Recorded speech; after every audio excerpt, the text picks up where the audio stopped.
Good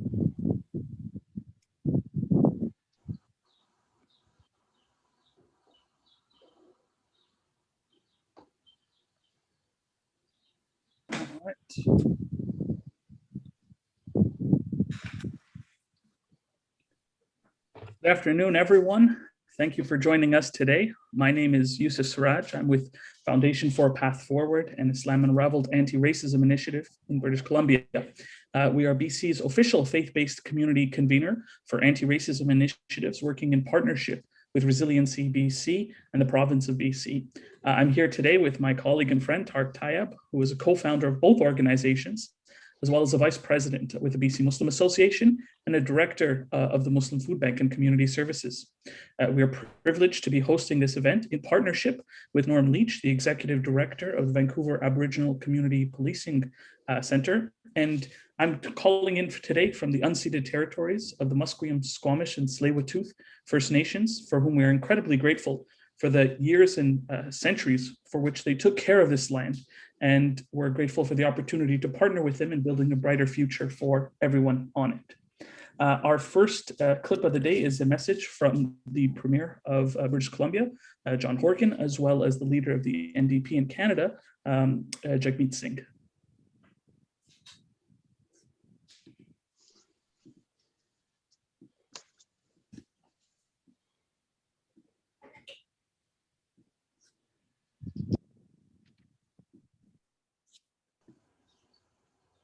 Hello, Premier John Horgan here on the traditional territory of the Lekwungen-speaking people, the Esquimalt and Songhees First Nation.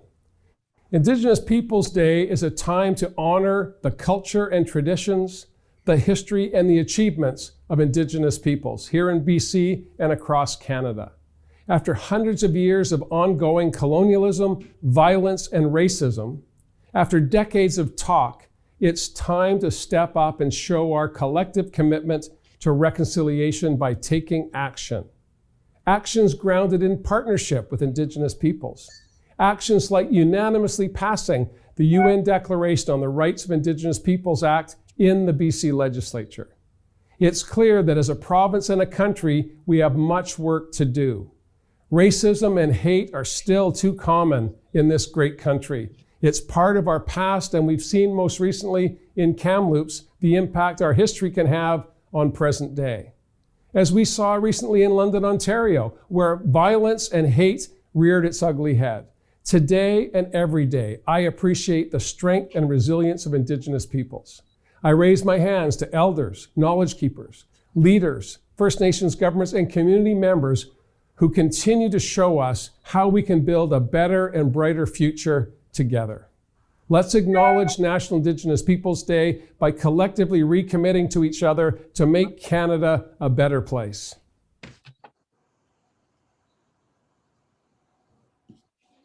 Assalamu alaikum to Islam Unraveled, and I want to thank you for your anti-racism initiative and today's event around the hidden history of First Nations people. I think it's also very pertinent that today is this event is being held on the National Day to celebrate Indigenous culture, history, language, and I think that's incredibly important. The reality is that this is more than ever very pertinent given the recent horrible discovery of 215 kids in unmarked graves in Kamloops and the additional over 100 kids found in Manitoba. And sadly, we know that there will be more kids discovered because residential schools, and it's weird to call them schools because they were institutions designed to kill Indigenous kids, to strip them of their language, their identity, of who they are. You can only imagine the pain of families, of moms and dads who had their babies or children stripped from them, these kids who lost all connection to their language and identity, and then lost their lives in institutions designed to kill the Indian in the child and really to kill the child. So that is an important part of our history. We have to know this because it should inspire us to right the wrongs. Many of these harms continue to this day. It's an unbroken legacy of genocide and trauma, which means Indigenous communities are still suffering from the weight and the burden of this ongoing injustice. So acknowledging the history is the first part of healing, knowing what happened, and then we should all commit collectively to fighting for justice. Right now, as we speak, the Canadian government under Justin Trudeau is fighting Indigenous people in court, particularly Indigenous children who were found to have been recklessly and willfully discriminated by the Canadian government, by the Canadian Human Rights Tribunal, one of the highest tribunals in the land. The fact that the Canadian government under Justin Trudeau is fighting these kids in court is sheer hypocrisy when we have that same Prime Minister say on one hand that he is sorry about the horrible injustice when he is continuing that same legacy by fighting these kids who were discriminated by the Indigenous child welfare system. We know that the Truth and Reconciliation calls for action have been ignored. This government's been in power for 6 years and they failed to implement the vast majority of those calls to action, many of them which would actually have us walk the path of justice. So today's event is very important. And I want you to know, as leader of the New Democratic Party, I will continue to use all the tools that I have, my platform, to fight for justice for the first people of this land, for Indigenous people, for First Nations, Inuit and Métis. They deserve justice. And as a starting point, implementing the calls to action, stop the fights against Indigenous kids in court, and start walking the path of reconciliation with a true priority on making sure Indigenous people have access to clean drinking water, access to healthcare, equal funding, and a future that is based on a partnership where the federal government works in partnership, recognizing the inherent treaty rights, inherent rights of Indigenous people, so that we can build a more prosperous, brighter future where Indigenous people are not subject to injustice, but walk the path of justice and freedom. That's a path that I want to walk, and I'm committed to making that happen. Thank you again for holding today's event. I'm honored to be able to share a couple of words with you today. Thanks so much. Assalamu alaikum. And we appreciate the comments from our federal and provincial leaders on National Indigenous Peoples Day. And to continue, our first speaker today, Vice President of the BC Indians Council, Chief Don Tom, was unable to make it. I'm going to ask if MLA Adam Olsen is willing to be our first speaker. MLA Olsen is a MLA with the Green Party of Canada. He was elected to the Legislative Assembly for Saanich North in the Islands in 2017. He's been an interim leader of the Green Party twice, first from 2013 to 2015, and again from January to September in 2020. Adam is an entrepreneur, a networker, and a community builder. He tackles challenges straight on and is tireless in his efforts. For the past 7 years, Adam has been a facilitator and an advocate committed to good governance and improving public participation to strengthen all aspects of community and province. Adam is also a member of the Sarluk First Nations. Adam? Yeah, it's Quachel. Thank you for having me. I'm honored to be here this evening with you, Yusuf and Tariq, and to all of the guests who will speak this beautiful event this evening. And I also share the previous speakers' gratitude to you both and to your organizations for the incredibly important work that you do in anti-racism and making sure that we have these important conversations and that we're a part of as citizens, a part of the important work of justice and ensuring that Indigenous people, here we are today on National Indigenous Peoples Day, but all people of color and in our country have a good experience in their life and not the experiences that I think that we're coming to reconcile. This is the history of Indigenous Crown relations in our province. I have the good fortune of being able to represent Saanich North in the Islands as a BC Green MLA, not a Green Party of Canada MLA, a BC Green MLA. But I also have the good fortune of being part of a community that has Chief Don Tom, the Vice President of the Union of BC Indian Chiefs, as our chief here, the home chief. And so Don and I have grown up together, and it's quite inspiring to see him, and I pass along his regrets for not being able to attend. And as I often say about the Indigenous leaders in our province and across our country, that they are some of the most powerful leaders that we have in our country. I don't know that many people understand the portfolio of responsibilities that someone like Chief Tom and his colleagues at council on the council here in Sartlip have to manage. They manage international relations with our federal government. They manage interprovincial relations with our provincial government and all of the portfolios that fall underneath the 20 ministries within our provincial government: education, healthcare, child and family services, environment. All of those responsibilities land on the chief and council of our community. But they also are responsible for all of the local government, what we would see at our municipal governments: land use, land planning, governance between the relationships of our families. And I would challenge any of my colleagues in the provincial government or my colleagues in the federal government to have to manage such a portfolio with so little resources, to have to go cap in hand day in and day out to the federal and provincial governments. So when we hear our provincial and elected politicians and our federal elected politicians acknowledge the work that we have ahead, it really does come to understanding that Indigenous leaders do more today with less than any other leader in our country. And it's remarkable the work that they do, and we have to hold them up and lift them up, and the power that they have, and they're really, really incredible.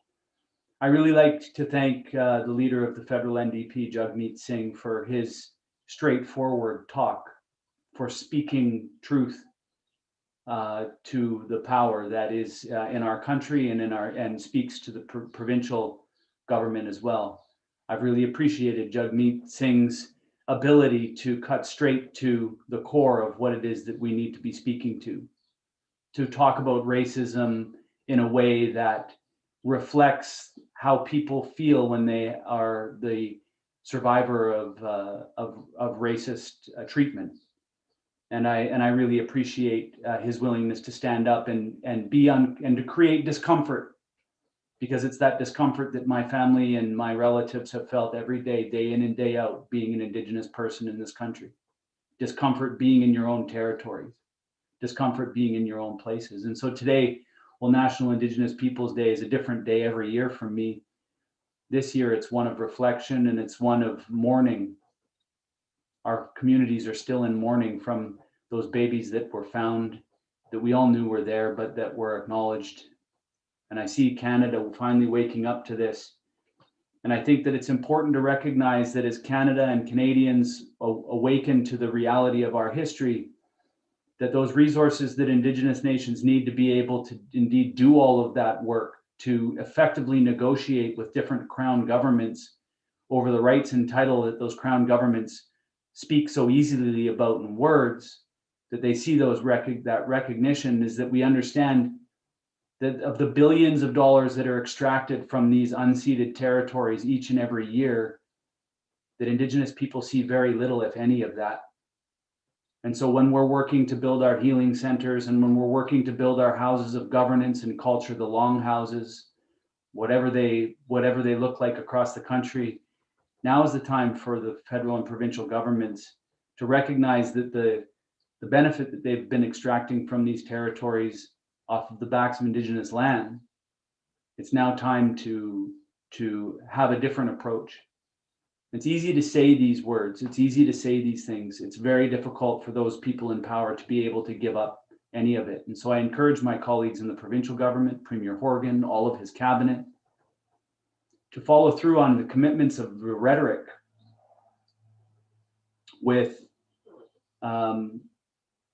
the actions. We have an action plan in British Columbia with dozens and dozens of actions, and I look forward to working with this government over the next 3.5 years and long into the future to ensure that the government follows through on the commitments that it's made. So that when we are celebrating National Indigenous Peoples Day, that we're doing it and recognizing the incredible contributions that Indigenous people make and Indigenous cultures make to the lands, and that we're celebrating the change from the colonial perspectives that have gripped this country for decades and centuries. With that, I thank you for this opportunity to speak, and I'll continue to stand in the legislature as my federal colleague or my federal political colleague, I should say, speaks so clearly and straightforward way about the situation that we face, and I'll continue to do that in the BC legislature as well.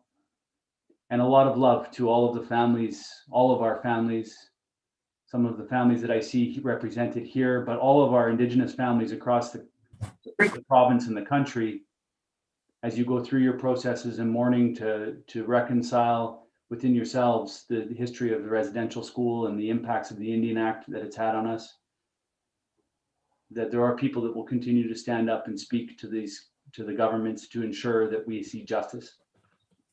And it's just a lot of love and compassion that I have for the mourning that our families are in now for this National Aboriginal Day, which is normally a day of celebration, but I think today it's a day of reflection, acknowledgement, recognition, and a day of mourning. Hajkasiyam for this opportunity. Thank you. Thank you so much, Adam. We really appreciate you sharing your voice and your words with us and being the person to start off this event. I think, you know, you set the tone and set the stage for what we're really trying to achieve here, which is to bring allyship to address these incredibly difficult systemic and individual challenges that the First Nations community, our first community here in Canada, continues to face. And as we ask our next speaker, the Honorable Bardes Chugger, Minister of Diversity, Inclusion and Youth, to speak next, I'll just give her a brief introduction. So Minister Chugger is actually Canada's first ever Minister of Diversity and Inclusion and Youth. She has sat at the cabinet table from the beginning of our current Trudeau government, including stints as Minister for Small Business and the government House Leader. So lots of experience in how politics and real life kind of can mix together. She considers herself part of the Charter of Rights and Freedoms generation and has participated in policy conference on many issues, including the advancement of same-sex marriage rights and a national manufacturing strategy to help protect the Canadian economy and well-being. Minister Chugger, please go ahead. Thank you so much for that kind introduction. Hello, everyone. Bonjour à tous et à toutes. I would like to start by acknowledging that I'm joining you from Waterloo, Ontario, the traditional territory of the Anishinaabe, Haudenosaunee, and Neutral peoples. I say this because recognizing the land that we live on is a small but essential step towards reconciliation. And we should all keep in mind that aside from Indigenous peoples, we are all settlers.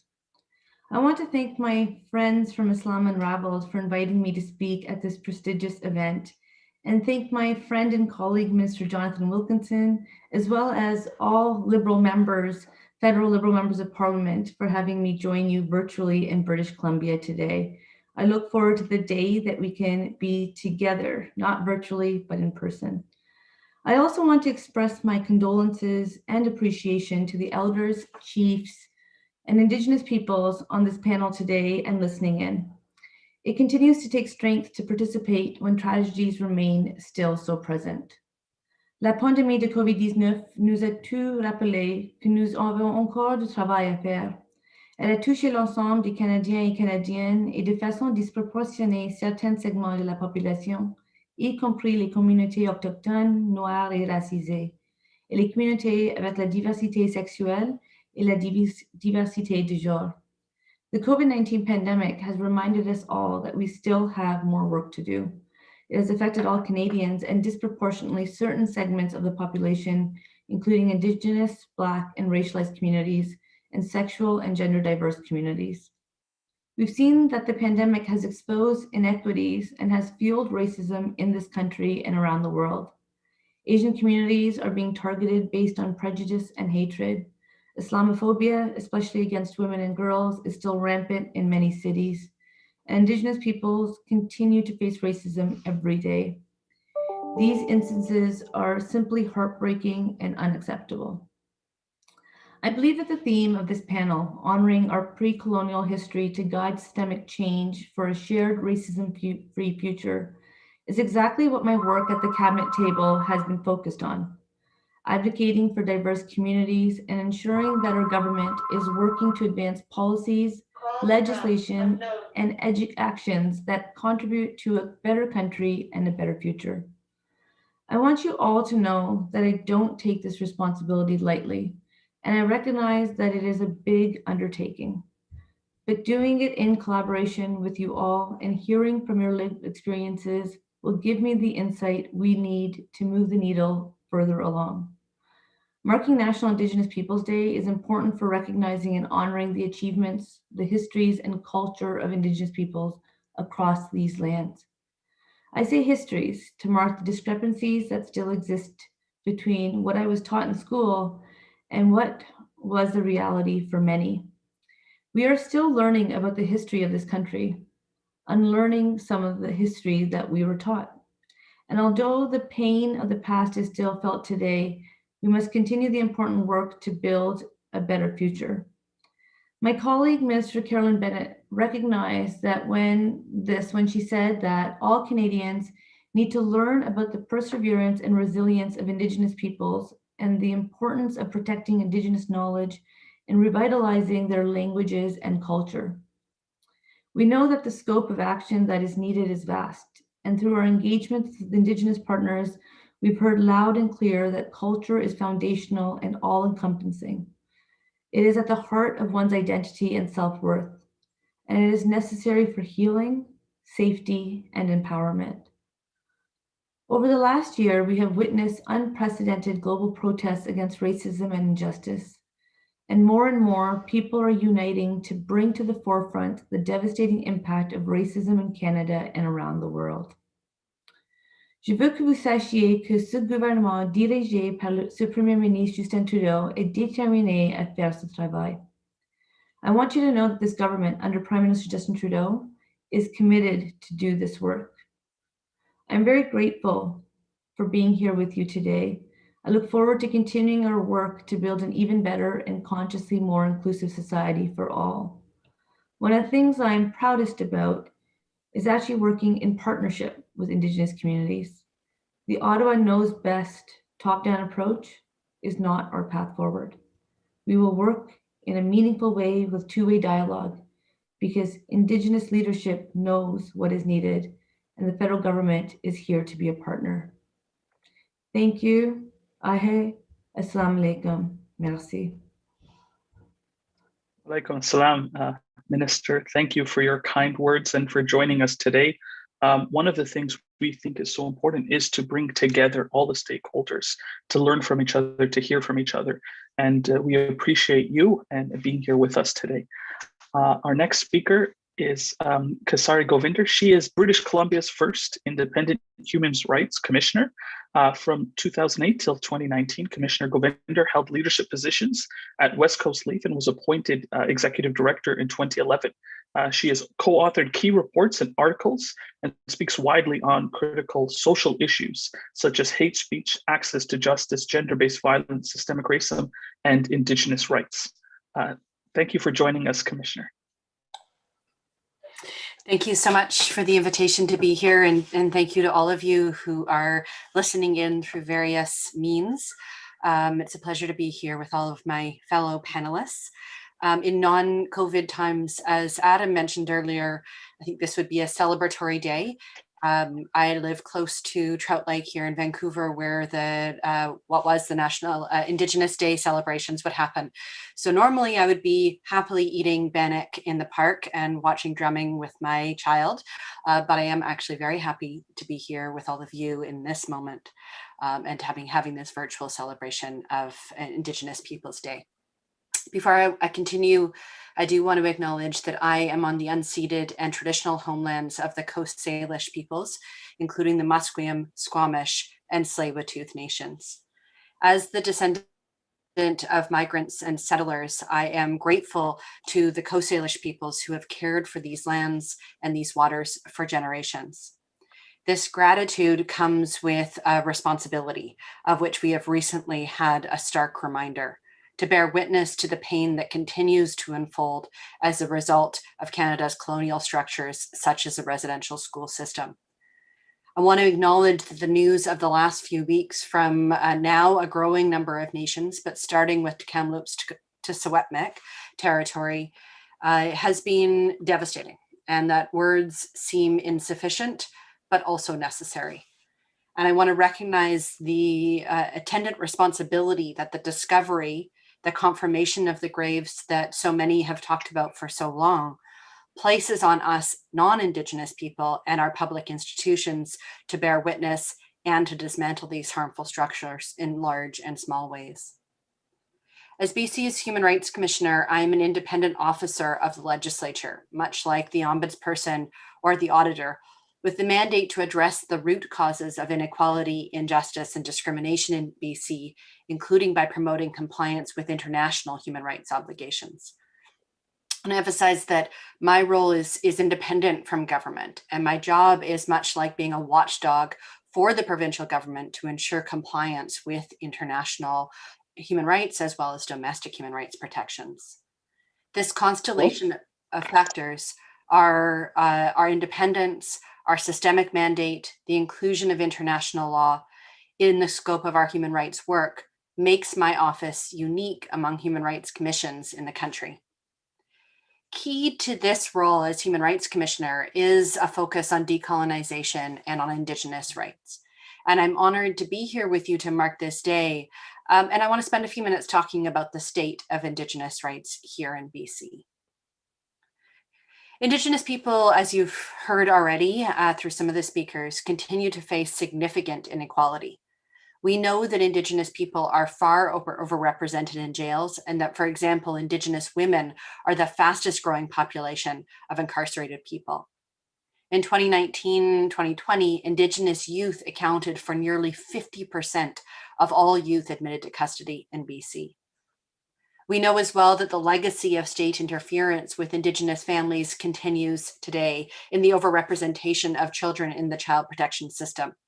The National Inquiry called the ongoing crisis of missing and murdered Indigenous women a genocide of gendered and racialized violence.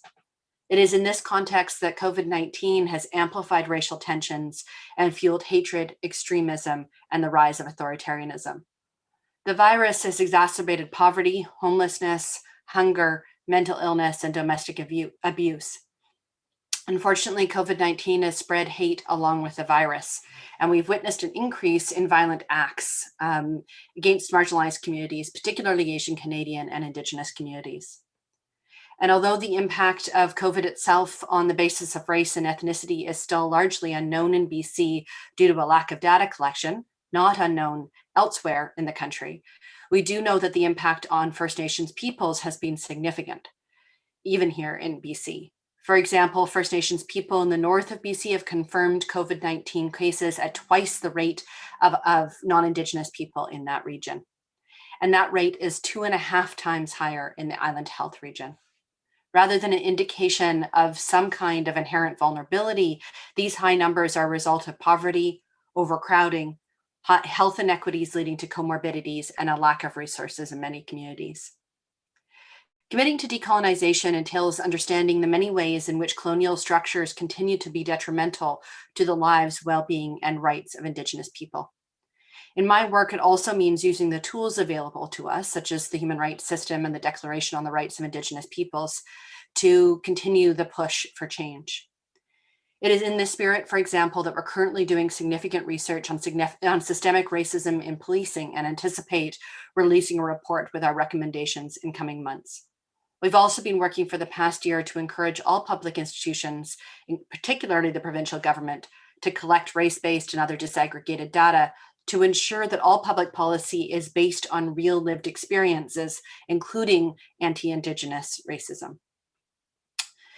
Doing the work of human rights means feeling the weight of generations of pain and the responsibility to combat oppression and discrimination in all its forms. But in another way, doing human rights work, doing decolonizing work, is a celebration of what's possible. And I think we have to believe in the power of what's possible. We have to draw on our well of optimism, if we can find it, to feel this work is worthwhile and to do it with any impact. It's perhaps an overused quote at this point, but I love it anyway. Arundhati Roy once said, "Another world is not only possible, she is on her way. On a quiet day, I can hear her breathing." More recently, she said, "Historically, pandemics have forced humans to break with their past and imagine their world anew. This one is no different. It's a portal, a gateway between one world and the next. We can choose to walk through it, dragging the carcasses of our prejudice and hatred, our avarice, our data banks and dead ideas, our dead rivers and smoky skies behind us, or we can walk through lightly with little luggage, ready to imagine another world and ready to fight for it. I've had the opportunity to meet with a number of nations and Indigenous organizations in recent months. And I was struck recently, actually in the week after the discovery of the bodies at Kamloops Residential School. We're meeting with one band, a council member talked about his hope for in this moment, for how the conversation was shifting, for how optimistic he was that settlers were finally waking up and wanting to learn more and that things were beginning to shift. And his comment was a reminder to me that hope can be a radical act in times like this. That holding this optimism is not a matter of turning our faces away from inequities and injustices. It's not a matter of putting our head in the sand, but can be rather a means of facing them head on. It's a means of imagining our world anew. So thank you again for the opportunity to be here with all of you, and I wish happy National Indigenous Day, National Indigenous Peoples Day, I'm sorry, to all of you listening. Thank you, take care. Thank you so much, Commissioner Govinder. It's wonderful to know that British Columbia has someone such as yourself in this incredibly important role of a human rights commissioner to really be looking into where we can improve, where we can fix the systemic difficulties that have been passed down from generation to generation to stop them from occurring and to make it better for everyone.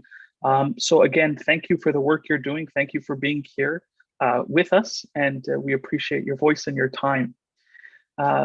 Our next speaker was actually going to be our co-host for this event. So Norm Leach from the Vancouver Aboriginal Community Policing Center was going to be speaking. So he's the executive director. Unfortunately, there was just some personal challenges that he was unable to get out of. However, on his behalf, I'll just say a few words about the organization because they're doing incredible work on the ground for First Nation communities. So the VAC PSCS was incorporated in 2006 as a nonprofit society by the Vancouver Aboriginal community itself. It was created to address social justice issues, improve safety for Aboriginal people, and build the relationships between organizations, institutions, provincial, federal, municipal, and the Aboriginal community through education, awareness, and open dialogue. The positive link between the Vancouver Aboriginal community and the law enforcement in Vancouver, such as the BPD, provides an avenue to engage and support Aboriginal people to better understand and really utilize the services of the BPD. So this link provided by the VACPC is one that's really helping on the ground for Aboriginal people to better understand and be served by the organizations that exist to help and protect them. It's one of the most impactful organizations that we've personally had the pleasure of meeting over the last few years, especially in the Indigenous community. Their mandates really align with what I think people really want to see on the ground from such organizations. For instance, to reduce overrepresentation of Aboriginal people in at-risk circumstances, to build community support and participation for community policing and safety issues. They also offer healing and wellness training. They follow an Aboriginal code of ethics, which is trying to disassociate from the colonized perspective of what is or not ethical within a society in all their decision-making, and encouraging that to be part of something that is anti-racist and a decision-making process throughout society. Their cultural sensitivity, preparation, and diversity programs are being offered to not just Indigenous communities, but also the public. And they're looking to secure resources through the government private sector foundation to maintain, improve, and enhance this programming. It is very important that we support the organizations that Indigenous communities themselves have built. We are here as settler allies, and we are doing the work of allyship, but in essence, we have to let them take the lead. And part of that is through highlighting the great work being done by such organizations and with such great leaders as Norm Leach. So just a brief overview of the kind of the perspective of today. So many people around the world, we're addressing issues of justice and human rights for Indigenous people. The point of these types of days is to build awareness on the challenges that are being faced. So National Indigenous Peoples Day is one that really can help highlight both the challenges, but also the opportunities to help change the narrative for Indigenous peoples around the world, but particularly here in Canada.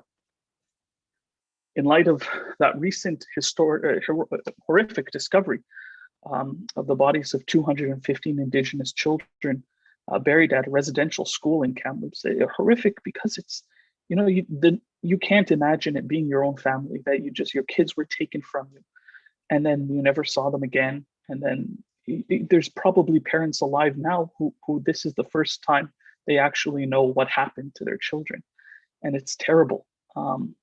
So when that news broke, the vision for this event shifted slightly in order to encourage people to share their voices and lived experiences in addressing anti-Indigenous discrimination and systemic racism as a whole, while also acknowledging that the root of anti-Indigenous racism and part of the ongoing discrimination towards Indigenous people is the system of colonization that's continuously running challenges and oppression on both the unceded territories and Indigenous peoples.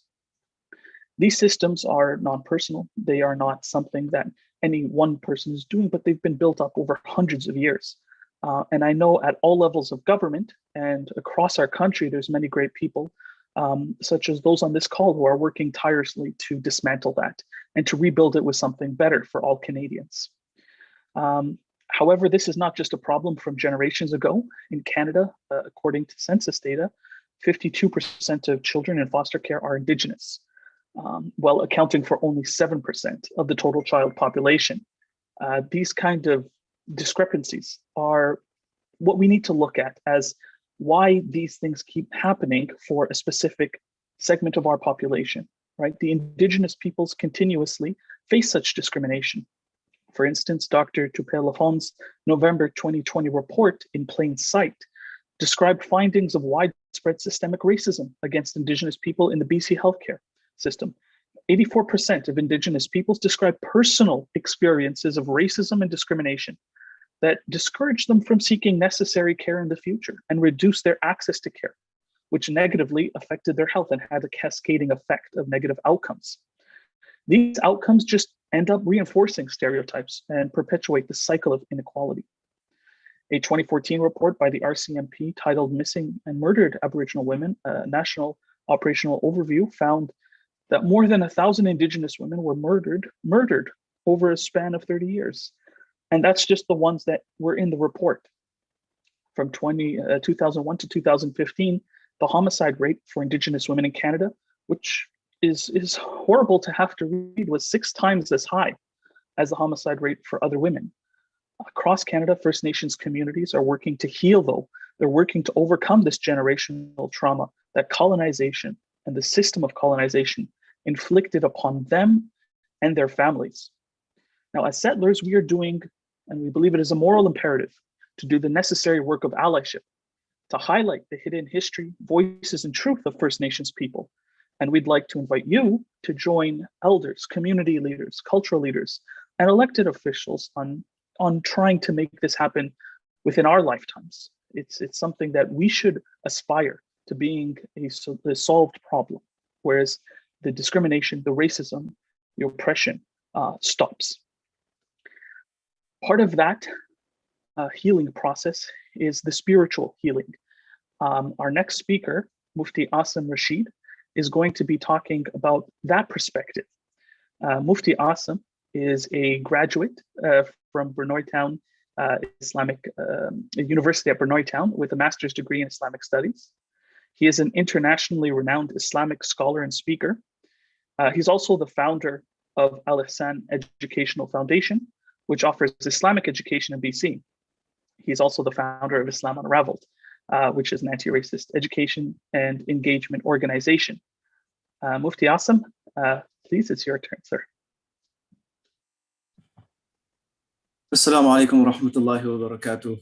Greetings and welcome to all our esteemed guests and respected viewers and listeners.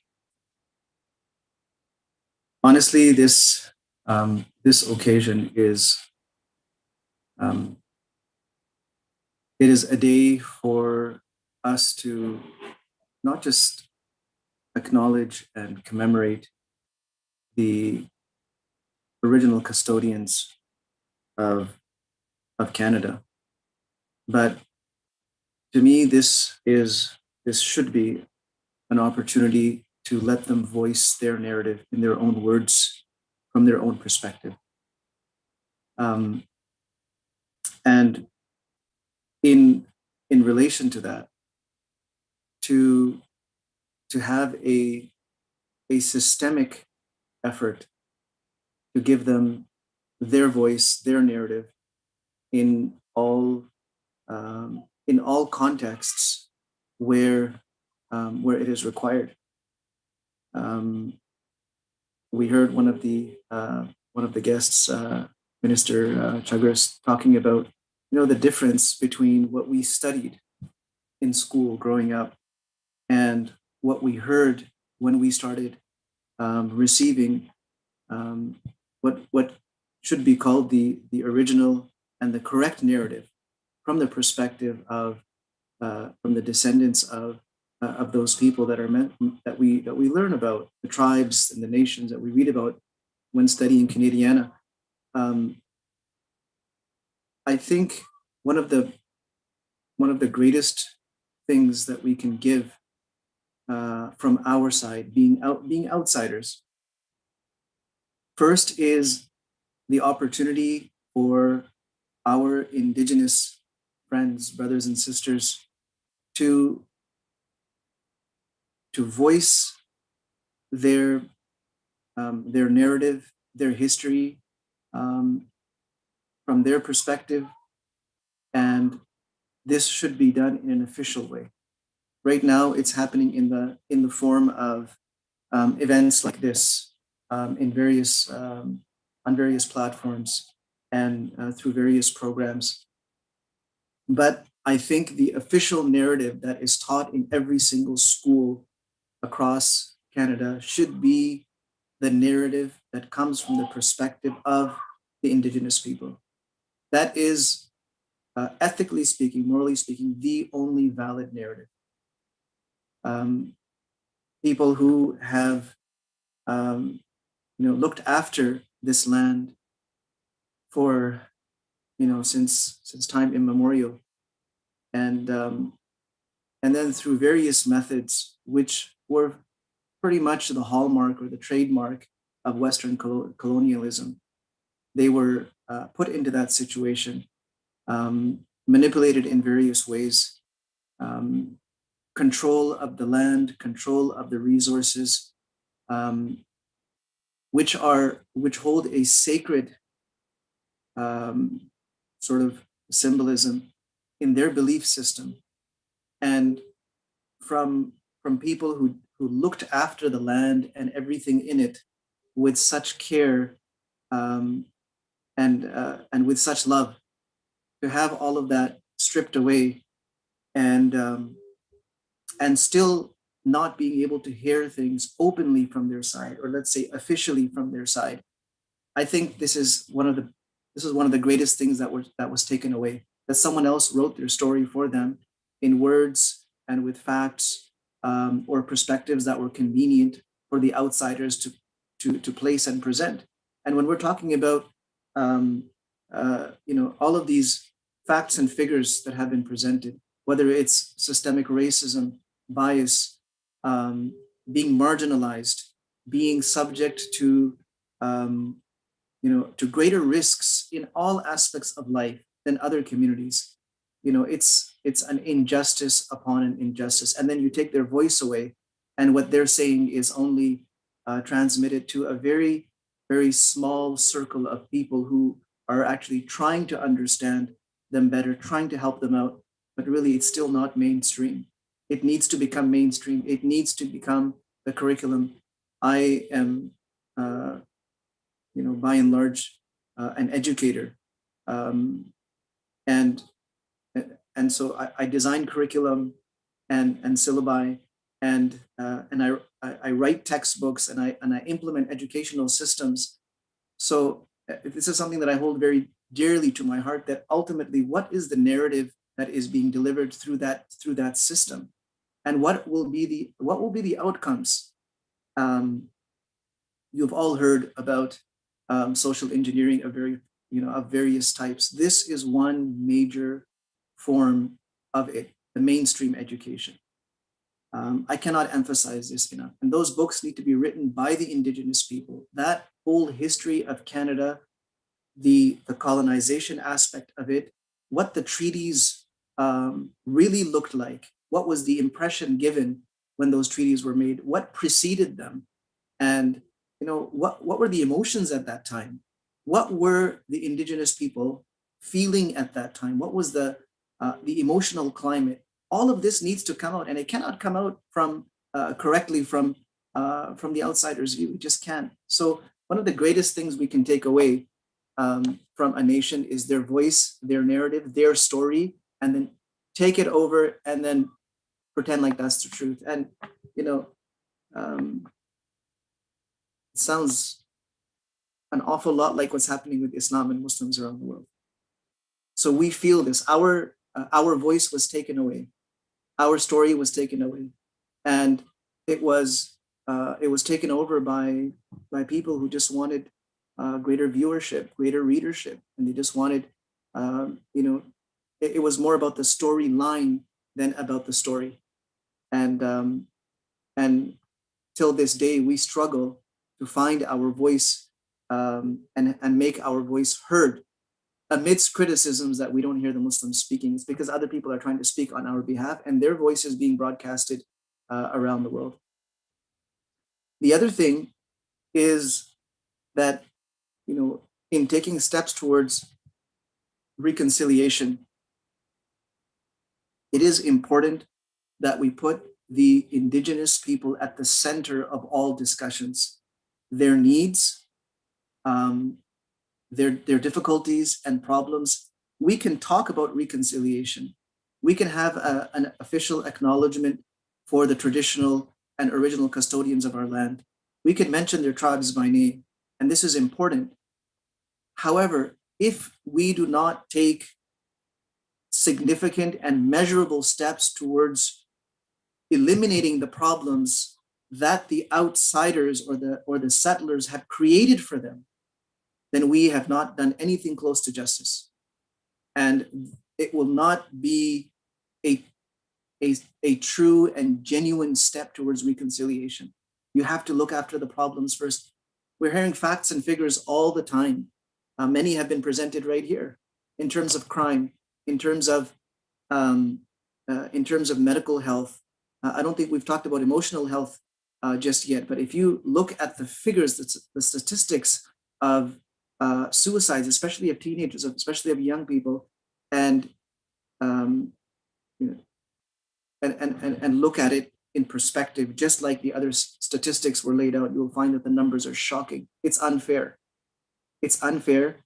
And if we do not, as I said, if we do not take significant and measurable steps to reverse the damage that has been caused, then our silence or our inactivity in this makes us, like silent partners, like people who are condoning it, just because we're not doing anything to change it. In one hadith, the Prophet Muhammad, peace be upon him, said, "Help your brother, whether he be the oppressor or he is oppressed." So his companions asked, "Yes, we will definitely help him if he is being oppressed. But how do we help him when he's the oppressor? Because you must stop him from his oppression. That is his help." So taking steps to remove oppression and injustice as it stands right now, and creating systems that put people in a certain position is also a part of injustice and oppression. So these statistics that we are reading about and hearing about need to come down. And that's one of the, that would be one of the metrics that I would say gives us a measure of what, what efforts are actually being made. The statistics are significant. They need to come down in all of the areas. And let's put them at the forefront. Let's put their needs. First of all, the difficulties that they're going through. Let's put those at the forefront. And then let's bring them to the forefront as, as a respected and honorable and, and very, very valuable part of our society, without which we cannot really be complete. So these are just a couple of points. And look, the trend for Western colonialism is, it's pretty consistent across all of the countries that were colonized. And it brings to mind, just in closing, I'll mention a statement in the Quran. There's a very famous story about Solomon and the Queen of Sheba. It's mentioned in all the biblical texts in the Hebrew Bible, and in the Bible, and even in texts outside the Bible. And it's mentioned a lot of detail in the Quran. And when when the Queen of Sheba, Bilqis, was consulting her court about what, this is the message that has come from Solomon, what should we do? She said, look, there's one thing that I know. Innal muluka, when kings or people with the intention of gaining power and rule, whenever they go to a land, afsaduha, they do two things. Afsaduha wa ja'alu a'izzata ahliha adillah. They always cause damage to that land. They cause significant disruption to that land. They take the honorable people, the honorable residents and dwellers of that land, people who were held in high esteem by that nation, and they lower them and they disgrace them. They take away their esteem, their prestige, their respect, and they put them into a position where they become impoverished, they become weak, and they lose everything that they had. So this is exactly what I'm talking about. This is what a reversal is required for as a significant step towards reconciliation. So thank you for so much for your time. Actually, I don't feel like I deserve to speak at this forum. This is someone else's forum. It should be someone else's voice, someone else's narrative and their story. It's all about them. We are just here to voice our concerns, our solidarity, and our support. And we are ready to do, from our platform, Islam Unraveled, we are ready to do whatever it takes to play a role in this. Thank you so much. Jazakallah, Mufti Aslam. I think that really touched everyone's hearts, because this is what it really is about. It's when we realize that when we stand for others, that we can really change things together. Together we can. And as Muslims, it is our faith-based understanding, as in many faith traditions, that we have to stand for those whose rights have been violated. Interesting thing that I'll share with everyone is that in British Columbia, there's no treaties, or there's not many. It's unceded territories, which means it was just taken. So our mosques are actually based and located and hosted on unceded or stolen land. And one of the challenges with that is that prayers offered on trespassed or stolen land, there's a difficulty. They might not be accepted because of that injustice being committed. So what we've done is to reach out to our First Nations brothers, sisters, and friends to really help to heal as we are new settlers to this land, and show them that respect and understanding of that this is actually theirs. So thank you, Mufti Aslam. It's always appreciated to hear your wisdom and your voice. Our next speaker today is the Honorable Jonathan Wilkinson, Minister of Environment and Climate Change. Minister Wilkinson has served as a Member of Parliament for North Vancouver since 2015. My whole family actually voted for him in 2015, back when we lived in North Vancouver, so it's lovely to see him again. Minister Wilkinson spent more than 20 years in the private sector, holding leadership positions with a number of companies dedicated to the development of green technologies. And green technologies have such an important role to play in addressing the climate crisis, which does affect Indigenous people around the world disproportionately. He is a Rhodes Scholar, and he has served on several industry and climate charitable boards, including the United Way of Lower Mainland, the BC Technology Industry Association, and the BC chapter of the Canadian Manufacturers and Exporters Association.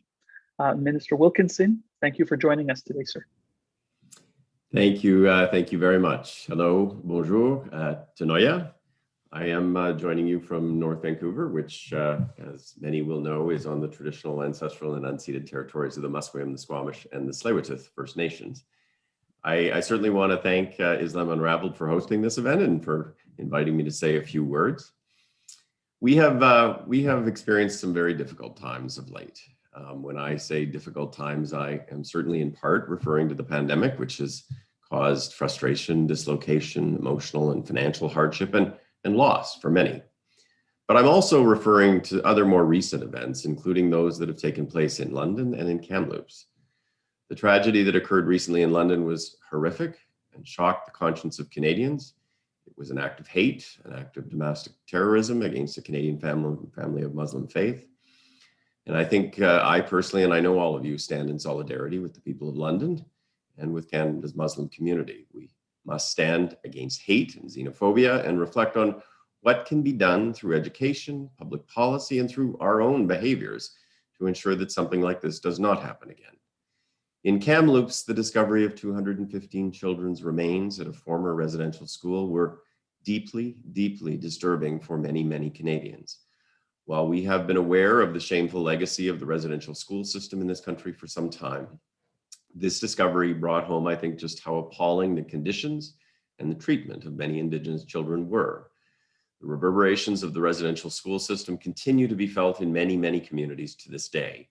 First Nations, Inuit, and Métis communities are resilient, but we have much to do to repair the damage, to address the centuries-old wounds, and to define and walk a path towards healing. This clearly is a time when we must all look to do what we can to support others, and a time in which we should engage in important conversations regarding racism, prejudice, and discrimination in our society. Today, as you will all know, is Indigenous Peoples Day, and we are gathered virtually to celebrate the hidden history of Indigenous peoples. And this is something on which I actually have been quite focused on in my capacity as Minister responsible for Parks Canada, which is something I get to do in addition to environment and climate change. One of the important roles that I am privileged to play as Minister is to work closely with the Historic Sites and Monuments Board on the commemoration of important events in the history of this country. It is very clear that we must collectively acknowledge that the way in which and the events on which we have traditionally focused has been very much to the exclusion of the history of Indigenous peoples and the history of other racialized communities in Canada. Going forward, we must strive to ensure a more inclusive approach to commemorating the history of Canada, both the good and the more challenging. Over the past year, a few things that we have done in this regard would include the designation of the residential school system as an event of national historic significance, as well as the designation of 2 former residential schools as national historic sites, very much in partnership with local First Nations. These are part of the federal government's response to Call to Action 79 of the Truth and Reconciliation Commission. During this past year, we also announced 4 new designations that recognize the national historic significance of persons and events associated with Black history in this country. Canada and the concept of Canada remain very much a work in progress. As some commentators have said, Canada is perhaps the world's first postmodern state. A state that to survive and thrive must ensure the thoughtful consideration of and the celebration of differences. A state that can and must recognize that the celebration of various cultures can and should in fact make us richer and stronger. The inspiration for and the work of Islam Unraveled is precisely about building a more inclusive, a richer, and a stronger Canada. Its focus on education and engagement is very much to be applauded and supported. Aujourd'hui, à l'occasion de la Journée nationale des peuples autochtones et tous les jours, nous devrions nous engager à poursuivre le chemin de la réconciliation avec les peuples autochtones et à travailler à bâtir une société plus inclusive et plus juste pour tous les Canadiens. Today, on National Indigenous Peoples Day and every day, Let us all rededicate ourselves to continuing to walk the path of reconciliation with Indigenous peoples and to work to build a more inclusive and a more just society for all Canadians. So thank you very much for inviting me to be with you today. Merci. Wachuyo. Merci, Minister. Thank you again for being with us this afternoon. It is appreciated. And the work you're doing at the national level to help find solutions for these shared challenges that we're facing, it's appreciated. And the voice that you're bringing on behalf of not only the government, but personally, I'm sure that this is what it takes to have real change, is caring people who are willing to listen and who are willing to work in partnership and allyship with communities affected by these challenges. So thank you very much, sir. Part of the theme that we always try to bring to these events is that of united allyship. And in that line, we are going to hear next from the president of the Chinese Canadian National Council for Social Justice, Amy Go. Ms. Go is a social worker by training and was past president of the Chinese Canadian National Council. She is also the executive director of Yihong Center for Geriatric Care, and she was one of the founders of Care Center for Internationally Educated Nurses in Ontario. She was on the board of the National Action Committee on the Status of Women, as well as the National Organization of Immigrant and Visible Minority Women, and many, many other organizations. We're honored to have you here with us tonight, Amy. Please go ahead. Thank you so much for inviting CCNCSJ to this very important event on National Indigenous Peoples Day, especially at this time when we can take this opportunity to express our solidarity and our condolences to the Indigenous communities over the discovery of the 215 and other children found in unmarked graves in Kamloops and other places.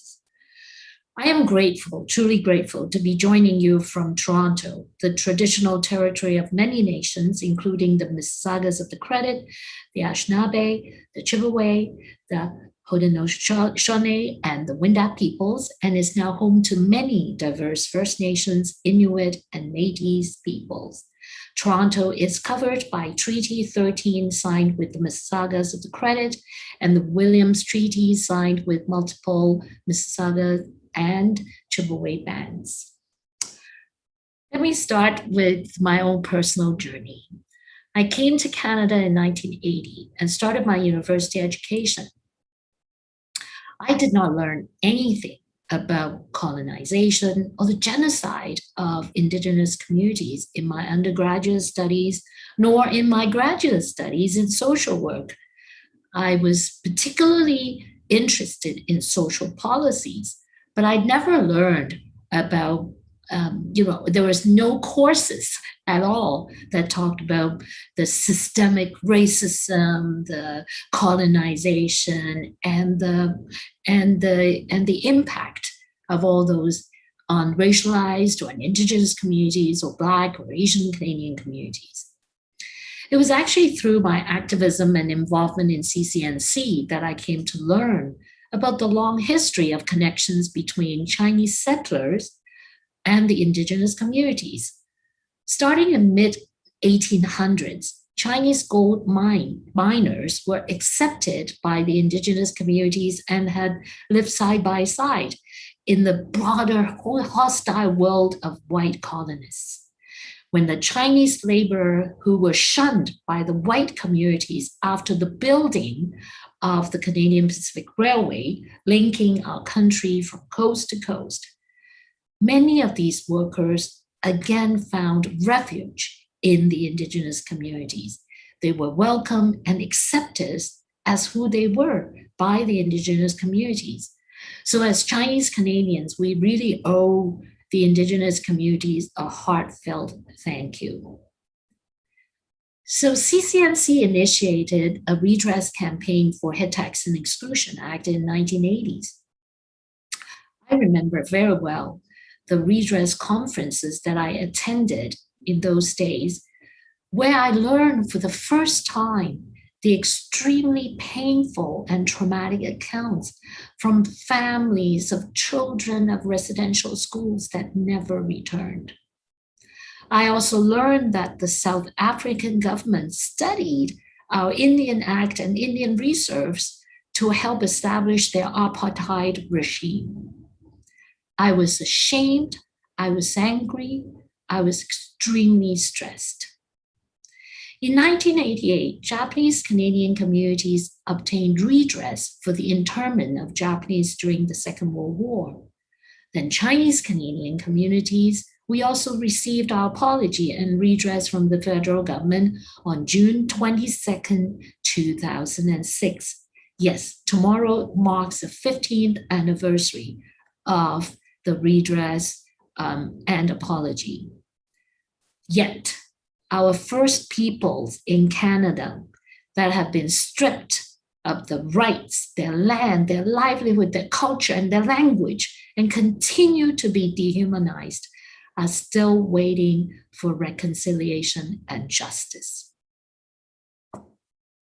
The pandemic in this last year and a half has certainly amplified and exacerbated anti-Asian racism. Chinese and other East Asian Canadians are becoming more aware of racism and its impact.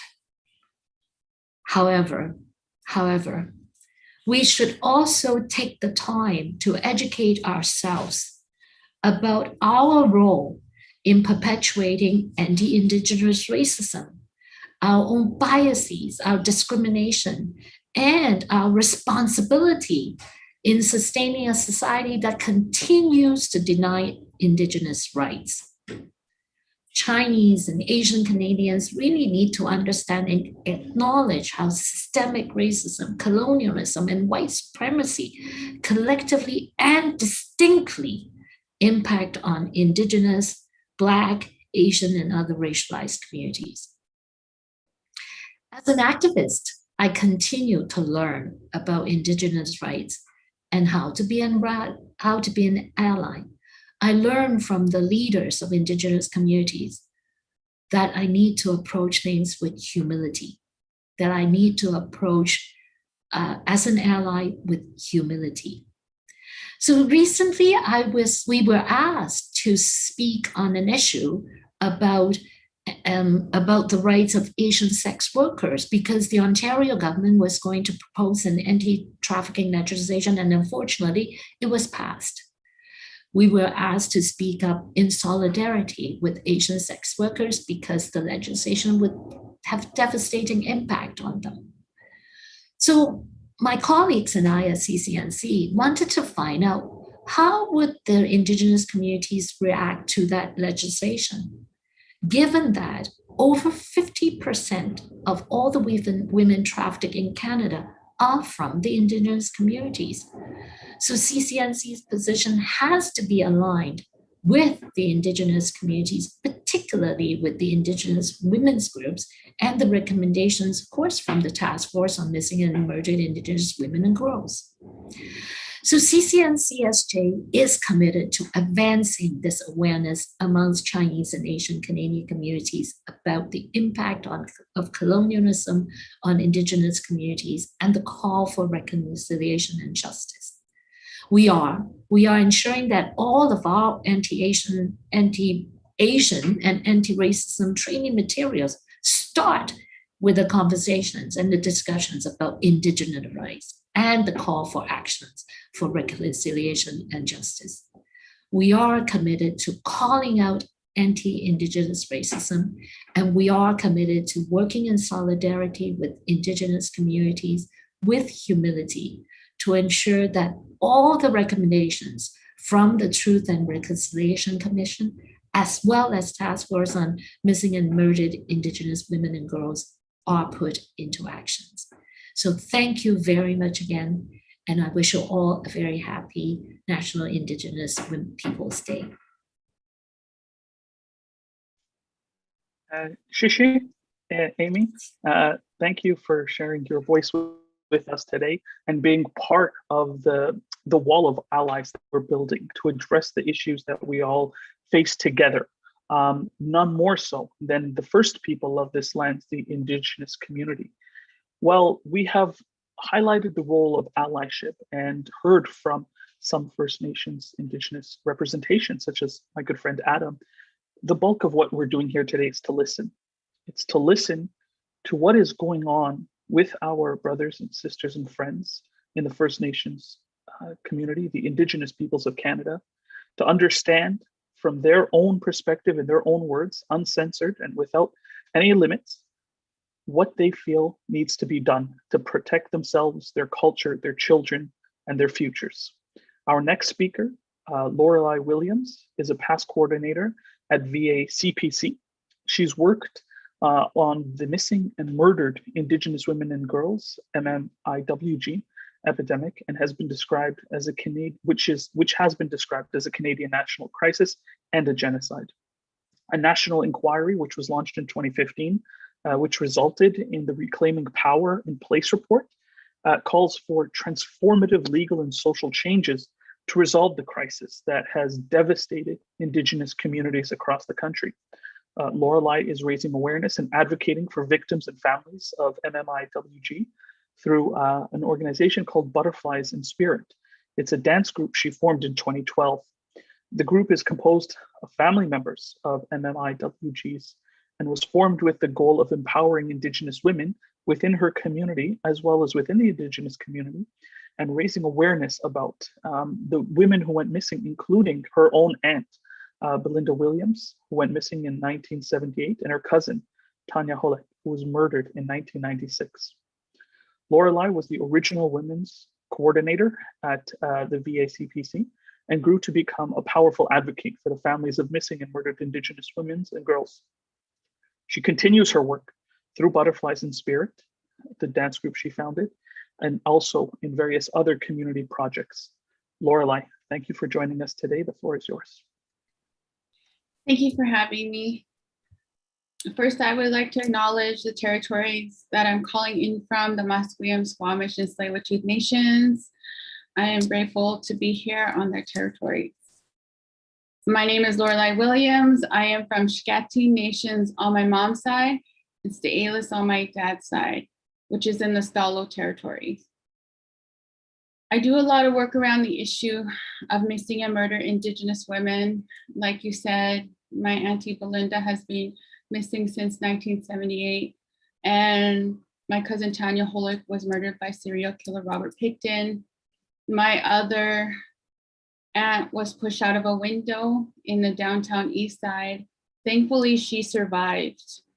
My other cousin was taken when she was 16 years old and by a different serial killer, Terry Arnold. And she was taken to the mountains and raped by him.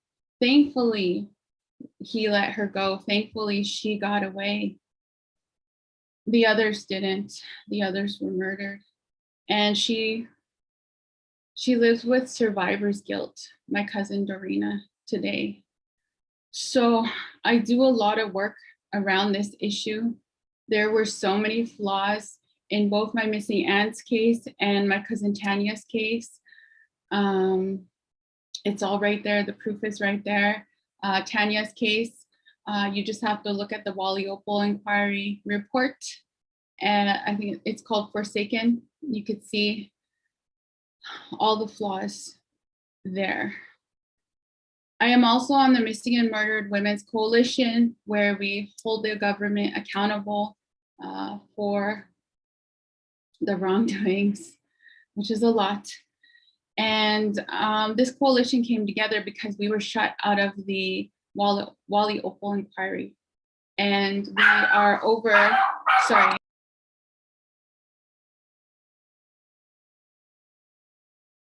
Sorry, my dog's barking. We are over 25 organizations in BC. And yeah, I used to be the women's coordinator for the Vancouver Aboriginal Community Policing Center, where I worked with families of missing and murdered Indigenous women and girls, women in violent situations, women in the downtown east side. And I tried to build positive relationships between the community and the police, which was really hard considering our history. However, I felt like all the work that I did with the police went out the window when the police arrested a 12-year-old girl with her grandfather at the bank when they were trying to open a bank account. When I was with Braided Warriors at Renfrew Station who locked down there, and they were in solidarity with Wet'suwet'en against the pipelines. I went there to support them, and when I got there, there were 50 police officers around the corner getting ready to arrest them. I ran over and I let them know what was going on, that there was so many officers coming in to arrest them. And in the end, I ended up getting pushed by an officer. This triggered my trauma. You know, just seeing, first of all, I seen my friend being taken down by the police officers. So many of them piled up on her. This was just recently. And then I lost my cousin, and there's video of this. It's so traumatizing to watch the video. And a police officer came at me and he pushed me, and I lost it.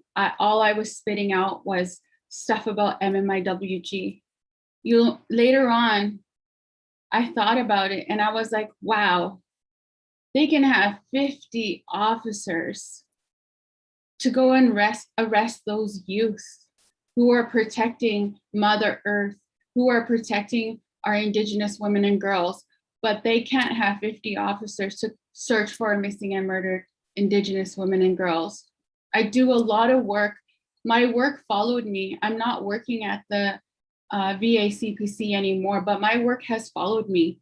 And so I've been volunteering with them. I'm still a volunteer there, and I still go out and I search for missing women in the downtown east side.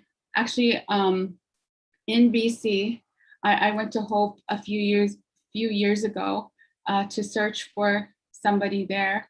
And then I've gone to the States and searched for Penny Robertson, who was also found, unfortunately. She was found bound up to a couple of trees by all of her limbs. And even down there, the police and the coroners tried to deem it a suicide. So the family asked for support. They brought me down there, and that was so hard. That was really hard. So also with Chantel Moore, who is actually a family member. I'm pretty sure you're all aware of Chantel Moore, who was shot by the police officer. She's actually a relative to two of my dancers in Butterflies in Spirit. And that made me think more about wellness checks. Wellness checks are not good for us. One, they might die. That's the worst one. Wellness checks are not good for us because one, they will actually die. Or two, they'll end up in an institution where they are served pills that they can get addicted to. If they have children, the children will be taken away and thrown into the foster care system. Our children are thrown into the foster care system so easily. The foster care system is a different form of the residential schools. Okay. And we're here to acknowledge those children, to talk about what happened. And I'm grateful for that.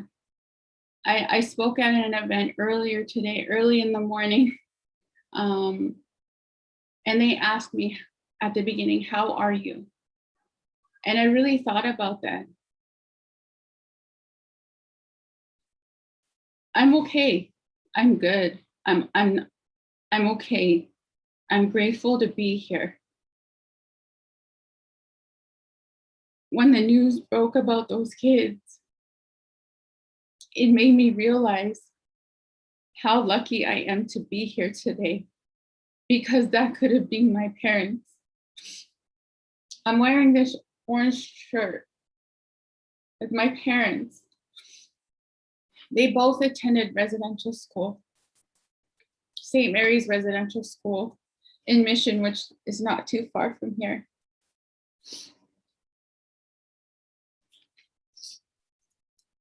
You know, I grew up in an alcoholic home because my mom tried to numb the pain of what happened to her in residential school. My dad, I didn't even know. I had no idea he went to the residential school until after he died. His pain was so bad that he didn't even want to speak about it. And a lot of our people won't speak about this. It's just too hard. I've seen people collapse when they first open up about their experiences in residential school. The first time my mom actually spoke to me about it, I made sure she was going to be okay because I had seen people collapse in the work that I was doing at VACPC. And I said, Mom, you don't have to tell me, but I would like to know about your experience at residential school. And she looked at me and she's like, okay. But I made sure I told her to. I said, please don't tell me anything if it's going to be too hard. I know it's going to be hard. And my daughter, she was 5 years old, sitting on the ground in front of us, playing with her toys. And my mom said, when she was taken from our reserve, that she counted every single mountaintop. Our reserve is way past Whistler. It's past Mount Currie. She said she counted every single mountaintop from there to the residential school in Mission because she wanted to follow those mountains back home. And I just burst into tears looking at my daughter, who was 5 when that was the age that my mom was taken. I couldn't imagine being a mother, my child being ripped away from me like that. I couldn't imagine what the child would have gone through, being ripped away from their parents. This was so hard for me to hear that. You know, I grew up knowing that I couldn't turn the lights out because that's when bad things happened. I couldn't turn the lights out wherever my mom was sleeping. We were not allowed to turn the lights out. She would wake up screaming. Even though she drank, if she was passed out, you know, when people are passed out from drinking, it's really hard for them to wake up. My mom, it didn't matter. She would wake up screaming.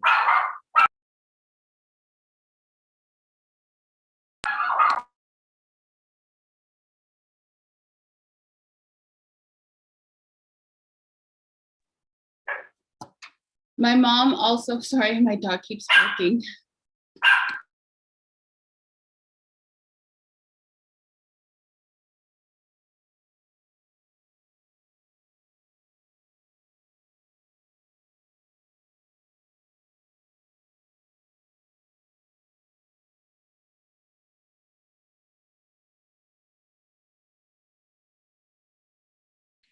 Sorry, I'm gonna have to have her now. I forgot where I was. Oh, my mom would also always sleep on a couch. She could never sleep on a bed. She even had a couch in her room sometimes, just so she could sleep on it. So when the news broke of the children, I actually went to Kamloops 3 times. And it wasn't until I was in Kamloops that I realized how strong the grief was, that I was in mourning. It actually felt like it was really close to the pain of when I lost my mom, when my mom died. It was really close to the pain of when my dad died, when my brother died. You know, when my mom died, she died because She had liver failure from drinking so much. When she died, I actually blamed the government for killing my mom. I actually talked to a lawyer and I wanted to charge the government for killing my mom, and then later on my dad as well. But after my mom, I actually talked to a lawyer. And you know, this conference, thank you for this conference. And you know, the topics addressing systemic racism. I always say this, all the systems are against us. Canada is racist. White men are getting away with murdering our people all the time, all the time. This is why predators will target Indigenous women and girls, because they know that they can get away with it. Canada was so good at hiding the truth. I speak internationally, and at these events internationally, I always hear the same thing. Canada is perfect. I thought Canada was perfect. Why did they target the children? You know, I've been speaking about the genocide. I've been speaking about this for a while. And around the world, they can't believe that they targeted our children. Some of them actually don't think that we exist up here. They think that Canada is white. I get that all the time. And I'm just gonna go on my cell phone.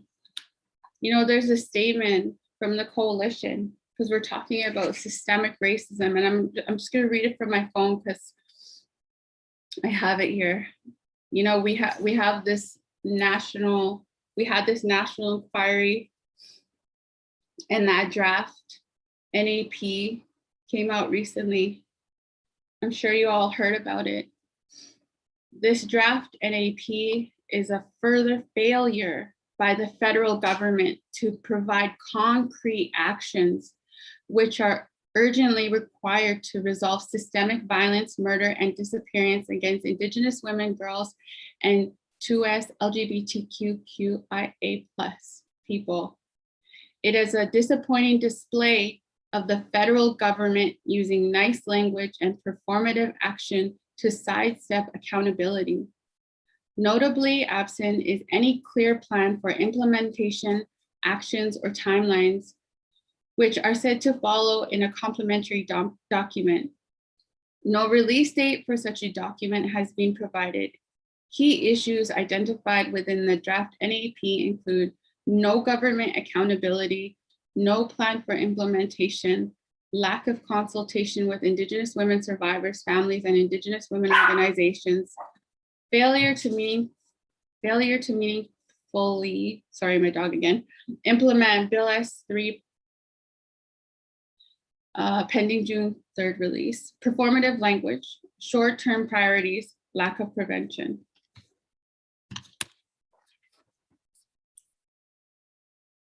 Addressing the topic of truth, reconciliation, and justice. Truth, yes, the truth is finally coming out about the genocide against my people. It breaks my heart that it took the finding of the unmarked graves of the children for Canadians and the world to start acknowledging the pain, discrimination, and the injustices experienced by us. You know, I walk down the street now and you can clearly tell I'm Indigenous, and people are looking at me differently now. People look at me like they're sad for me. I've gone to get my hair done or my nails done, and people are asking me questions about it now. And I've actually gone out of my way to buy Tamara Starblanket's book called Suffer the Little Children, which is a book that legally proves the genocide against our people.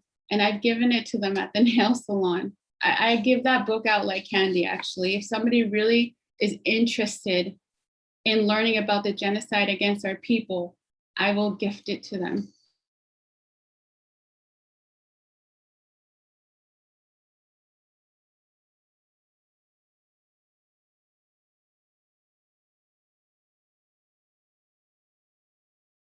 All Eyes on Mi'kma'ki rally last year. And oh, it says my internet is unstable. Sorry. And you know, my dance group, we were gonna perform there. And as I was walking in, a big white guy with a dog apparently looked at me and pulled out a taser. I didn't see the taser. It was actually my other butterfly who's speaking later on, Jacqueline Hanyus, that saw the taser.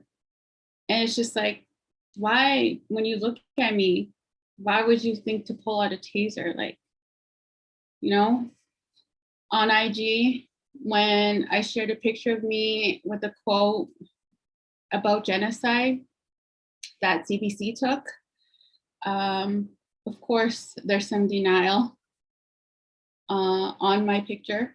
There was a guy who said something. And just in my classroom last week, I spoke up about some racism from a white guy. And this white lady jumped in. You know, it's already hard for us to speak about this, to be open. And I feel like I have a strong voice. And even for me in the classroom, it was very scary for me to actually say something. And when I finally did, this other white person jumped in and got defensive. The person that I was addressing, he actually apologized right away. He apologized. It was the other white lady that made the whole situation worse than it had to be. You know, her words were, he's a nice guy. And I was like, I didn't say he wasn't a nice guy. You know, there's a lot of nice people out there, but he's racist in the classroom. He's being racist. His comments are triggering me. And then I even said to her too, you know, you're taking up a lot of space in the classroom as well. You know, this course is about environment, First Nations women and power and politics. And these two white people were taking up a lot of space. And I finally said something.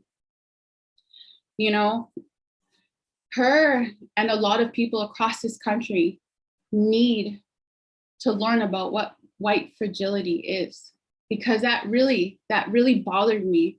After class, it was hard for me to go to sleep later that night, and it really bothered me the next day. And I really had to smudge myself. Ever since that happened, like for a day and a half, I just kept smudging myself just to try to take that away. So this is always happening to us. With reconciliation and justice, there isn't any. You know, with the genocide still happening to our people, with the racism, there isn't any at all. And yeah, I was gonna finish off mentioning Tamara's book, but I already mentioned it, so thank you. And sorry for taking up more time, but I figured Norm didn't come and he would let me take his time. So I knew I was gonna have to speak longer. I felt like 10 minutes wasn't enough. And then when I realized Norm wasn't gonna be here, I thought, oh, I'll just take his time. He's my former boss and I don't think he would mind. Thank you.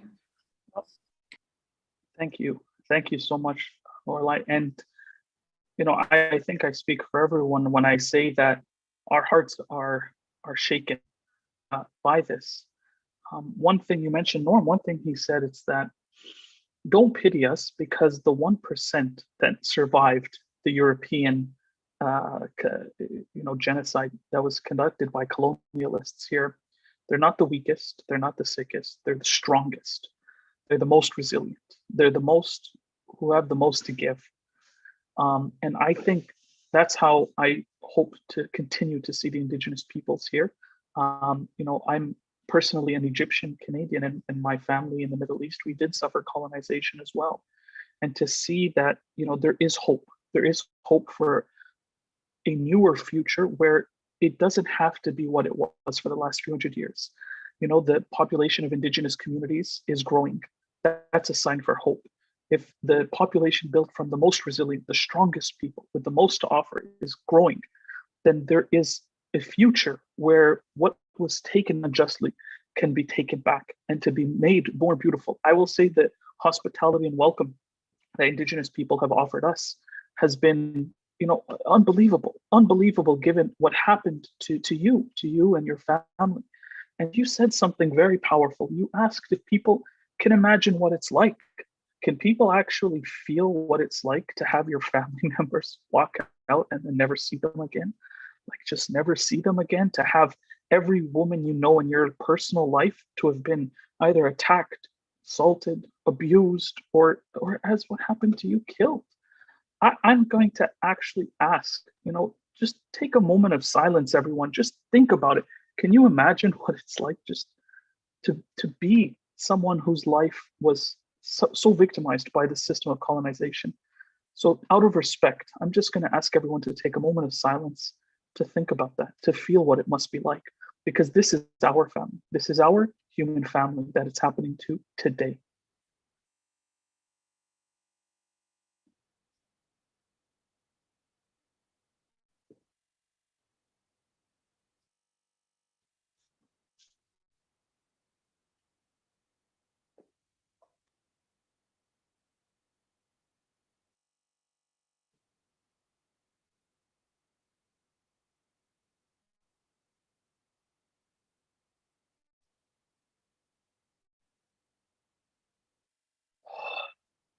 Thank you, everyone.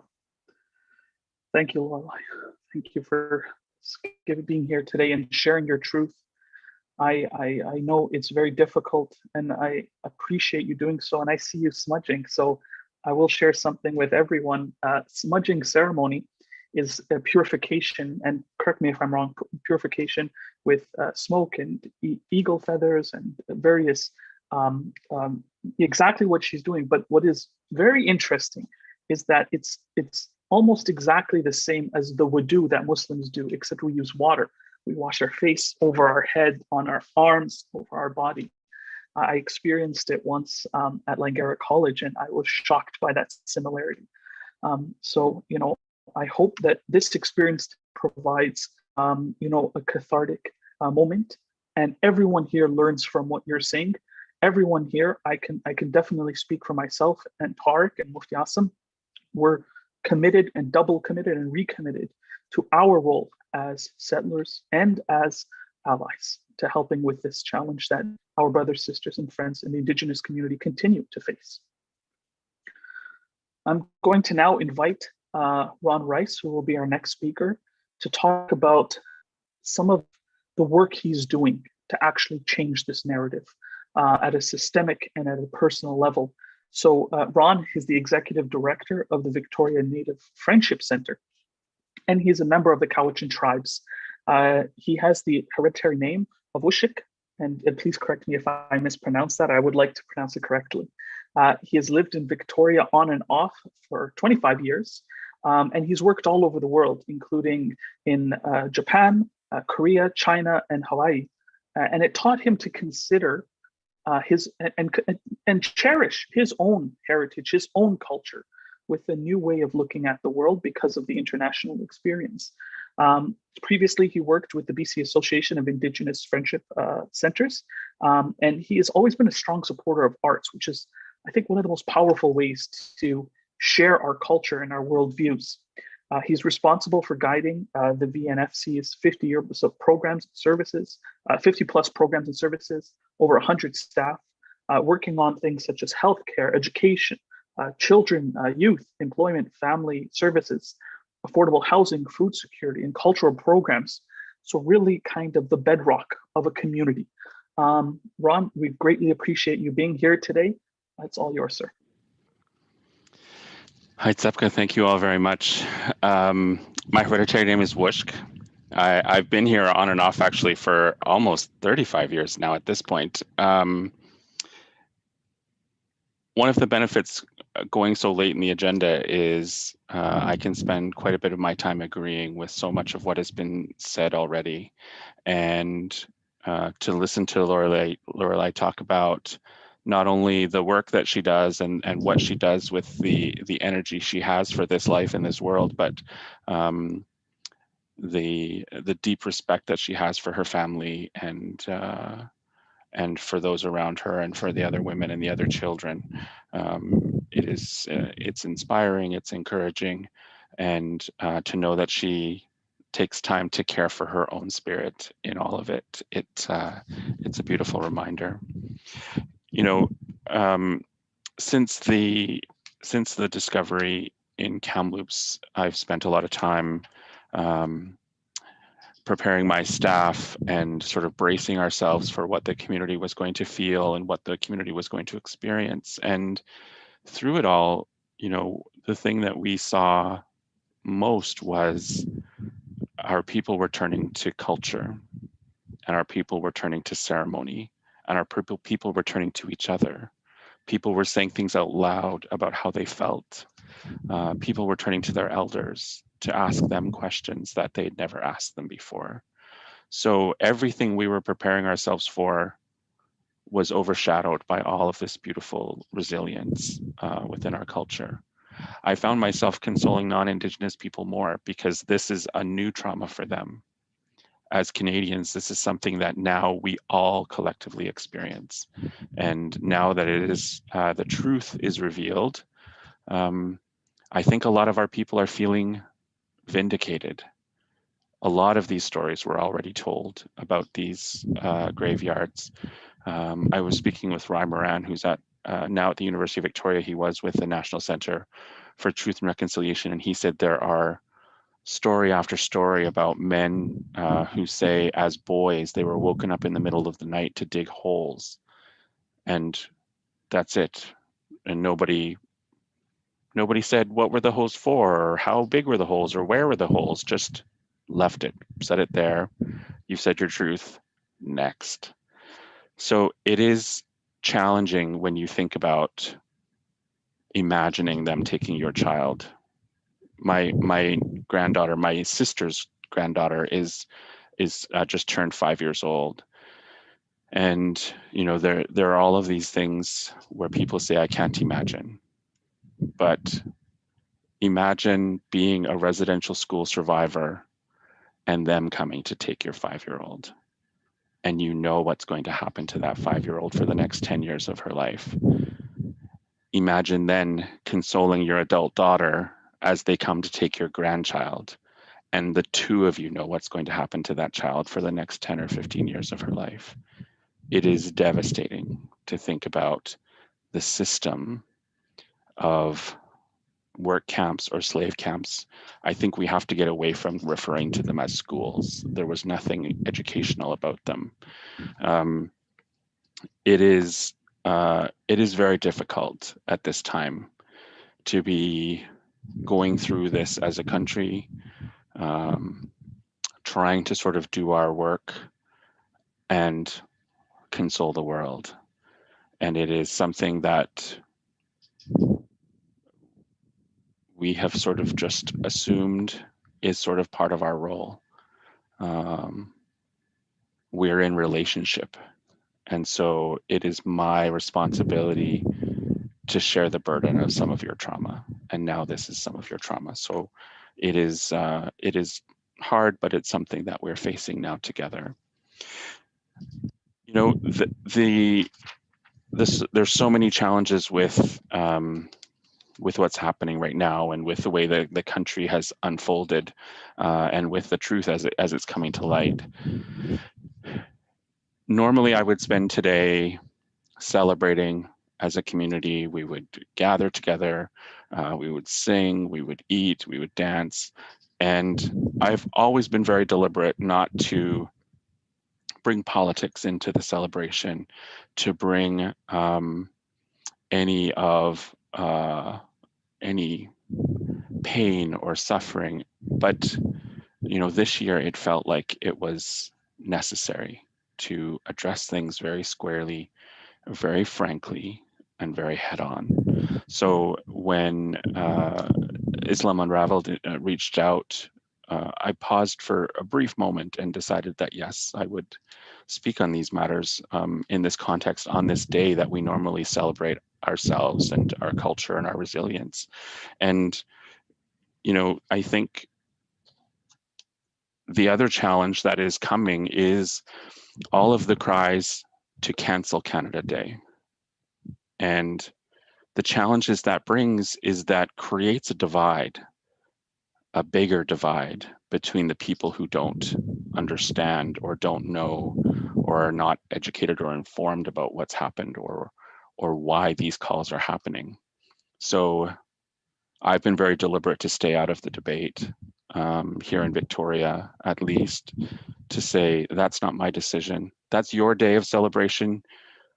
I just don't see how fireworks or a carefully curated list of bands is going to help us at this point. But don't say it's because of me and my pain that we're canceling it. This is about somebody else's guilt. This is about somebody else's trauma. This is about somebody else's truth. Don't put it on me. With regards to reconciliation, there has been a lot of work that has been done. And I feel like I've done my fair share. I feel like I have developed a lot of relationships where I can, sort of lean over to somebody and say, well, that's your stuff, or you need to pick this up and take it from now, because this is where I'm done. I think, one of the things that I always talk about is Alec Nelson. He said, if you're comfortable, then you're not doing it right. It is a very uncomfortable time for us as a community, Indigenous and non-Indigenous. And we're going to have some very uncomfortable conversations, but only for the next 2 or 3 generations, and then we'll be through it. This idea that to have a year of reconciliation, it's unreasonable. You can't fix anything in 1 year. I won't accept just 1 year. I am committed to doing this for the rest of my days. And I've been talking to my nieces and nephews, and now having little conversations with my grandnieces and nephew, so that they understand that this is going to be hard work for 2 or 3 generations, and then we'll be through it. And then we can say we have reconciled. But it is something it is going to be challenging. Lorelei talked about Chantel Moore and wellness checks. And, the one thing that I've tried and sort of draw a straight line from that incident on June 4th to another incident on July 3rd. Chantel Moore was in her home, may or may not have had a knife. If she's New Charlotte, I'm guessing she probably wasn't very tall. They're beautiful, powerful women, but they're probably smaller than the average male police officer. And on July 3rd, a man who was, I'm not sure if he was former military or military of Caucasian ancestry, crashed his truck through the gates at the Prime Minister's residence with several illegal firearms, with rifles on his body and in his vehicle, and they spent 3 hours negotiating a peaceful settlement. He crashed his truck through the gates at our Prime Minister's residence, and they spent 3 hours negotiating a military man's de-escalation. And yet Chantel Moore was shot in an instant. So you can't talk about systemic racism without drawing straight lines from where the system is broken. In plain sight, and the investigation that happened here in British Columbia and the healthcare system, it is not enough to say we won't be racist anymore. We have to spend time to rebuild the trust and the relationship from the people who have lost faith in the healthcare system. I have been in too many situations. I was doing an event a few years ago. We do something called the Back to School Picnic, where we take school supplies to different communities around the island and around the province here in BC. And we were in Port Alberni, and a volunteer, a young woman who had come, and she had gotten school supplies from us for a couple of years, and now she was in college and she just wanted to come and volunteer, but she had a new baby. And she said, I'm just waiting. My neighbor's going to come and watch the baby. And she went to hand over the carrier, and the babysitter didn't realize that the bottom of the carrier, the cushion had slipped. So she only grabbed the top of the carrier, and the bottom of the carrier fell, and the baby fell out on the pavement of the parking lot. And everyone screamed and picked up the baby, who was silent, which is scary. And my late mother was there. She was a retired nurse, and she said, we've got to go to the hospital right away. And the young mother said, they won't do anything for her. They won't do it. They won't listen to me. We'll just sit there for hours and they'll tell us to go home. And my mom insisted, no, we have to go. And she said, if you're not going to take her, I'm going to take her, but I would like you to come with me. So off they rushed to the hospital. It was only a few blocks away.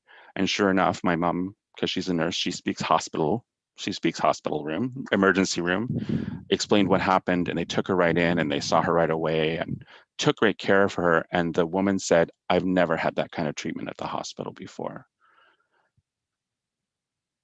If my mother wasn't there, if we weren't there, would she have had her baby treated? Probably not. And there are stories like that, where firsthand people have said, I don't trust the healthcare system. They're not going to do anything for me because I'm Indigenous. I was working with a friendship center, so I actually have a PowerPoint, which I'm probably not going to refer to now, but I worked with BC friendship centers around BC, and one of the challenges in the north is dentists won't see status Indians because they don't want to deal with the paperwork. So if you want to go see the dentist, it's 2 or 3 hours drive to see the one dentist who will see status Indians. And that's just the way it is. They have whole programs designed around it, that all of the dentists in that northern city don't see status Indians. That's racism. It's because they have extra paperwork. We talked a little bit about the education system and the curriculum, and to hear people talk about the necessity. We can't. And I've been talking about this a lot this year too. We can't blame people for their ignorance. They're part of this failed education system. I didn't know that. When they took down the Sir John A. Macdonald statue here in Victoria, I had to Google bad things Sir John A. Macdonald did. I wasn't taught in school. I didn't go to post-secondary, but to hold people accountable when they've never been taught. They've never been told the atrocities that we've suffered as a people. They've never been told the truth about the people they erect statues to. So although I was in great favor of the statue coming down here in Victoria and never thought I would be on the side of let's find a place for it, I thought the perfect place, and I told Mayor and Council this, the perfect place for it is at the bottom of the harbor. And maybe his finger can be pointing out in the middle just so we remember he's there. But now I think there is a place for him, as long as there is some truth in it, as long as there is some information that people can understand.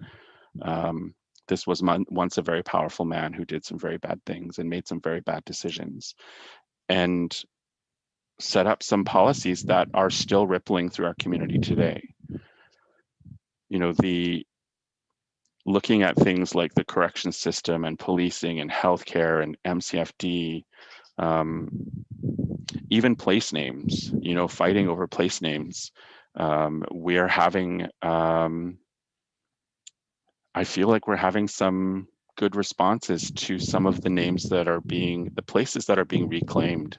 It's not that we're changing the name, we're going to start calling it by its actual name. Different mountains in different areas in this region, and the municipalities and the province are now open to that idea. So we're lucky in that way. I think for me to think about reconciliation and what it means, and St. Mary's. I've been to this St. Mary's in Mission, the Aboriginal the back to school picnic that I was talking about. The elders chose the old school grounds for the picnic. And I took a deep breath, and my mom, she came on the tour with me, and I just said, "Are you going to be okay?" And she said, "Yeah, I'm going to be okay." And she said, "But maybe we should smudge, maybe we should do something, maybe we should do something." And so the elders said that they wanted to serve the food, because food was a big deal in residential schools. Starvation was sort of part of the experiment. And they wanted to be part of the abundance, and they wanted to be connecting to the children, and they wanted to put love into that food. And we did it for 3 or 4 years before Mission took it over for themselves. But those elders would come and they would ring the school bell and they would call their ancestors in to show them the survival of our people. And it was a beautiful thing. We had a similar experience here in Victoria. The second year I had been involved with the planning, there was probably 500 or 600 people, and there was just everywhere lineups going this way and that way, and kids, running around having fun and getting their faces painted and jumping on bouncy castles and eating lots of food and watermelon. And I was standing up on the hill outside the Friendship Center looking at the sea of people, trying to see if there was any problems, and I could see this elder who was starting to hunch more and more over her cane, and I thought she was in medical distress. So I called for first aid and went and grabbed a chair and grabbed a tent and grabbed some volunteers, and we put the tent over her. She got her seated down in the chair. First aid brought her, started taking her vitals, and I asked the woman, she was hunched right over her cane now at this point, should I call an ambulance? And she shook her head and she tipped her head back and she let out the most mournful cry I've ever heard a human make. And she said, "I never thought I'd see this day." She said, "They came and they took me away, and I never knew my parents. And they did things to me, and then they came and they took my daughters, and there was nothing I could do." And she says, "And now my granddaughters just went skipping down that path with their backpacks on their back, and they just want to get their faces painted and have lunch, and all they know is joy. All they feel in this moment as they get ready to go back to school is love." And she said, "I never thought I would see this day. I never thought I would have this feeling." And so in that moment, in this woman's epiphany, I realized my mother was a resistor. My grandfather went, and she was there for about a week, and he went and took my mother and her 2 younger siblings out, and he put them in a closet in the house and sat in the kitchen with a loaded rifle, waiting for the priest and the RCMP to show up, which they did. And he fought. He said, I will shoot whoever crosses my threshold. Who would like to be the example to the other?" And the priest screamed and stomped and threatened eternal damnation. And the RCMP officer, to his credit, said, "Let's go away. I'll come back and talk to this gentleman." And he said, "I'm going to come back." And so he came back the next day and said, "Your kids need to be registered for school. That's all." And my grandfather, he worked for Mac Below at the time. He was able to register his kids in a private school just down the street. They went to school every day and came home every day. And that RCMP officer was the one who de-escalated the situation and didn't make it so that my grandfather had to kill somebody to protect his children. But he did have to load his rifle, and he did have to sit there and stake his claim. This is my house, these are my children, and I will decide how they're raised. And while this woman is having her epiphany in the parking lot at the Friendship Center, I realized that everything that I have achieved in my life was because of that moment of defiance. We are a resilient people, and we are working hard, and all we ask is for other people to take on their fair share of reconciliation. Help us find this balance that we are so desperate for. realize it's not something, it's not a checkbox, it's not going to happen quickly. And there's lots of ways for us to get there, you know, whether it's Adam representing his people or his constituents, maybe they're your people too, at a provincial level, or other politicians at a national level, whether it's, you know, chief and council, whether it's counseling and therapy, whether it's culture, you know, this idea of people dancing and being referred to as butterflies. It is, it just brings joy when you hear it and when you say it out loud. Culture is something that can not only help people feel something and help people understand something. Not only is it a demonstration of our resilience, but other people feel things too. And there is something about music, there is something about song, there's something about regalia, there's something about storytelling. All of the government reports and all of the journalistic reports, we can put them out there, splash headlines from coast to coast to coast, and tell people emotionally connect to these stories. They're not going to understand. They're not going to feel anything about it. You know, I think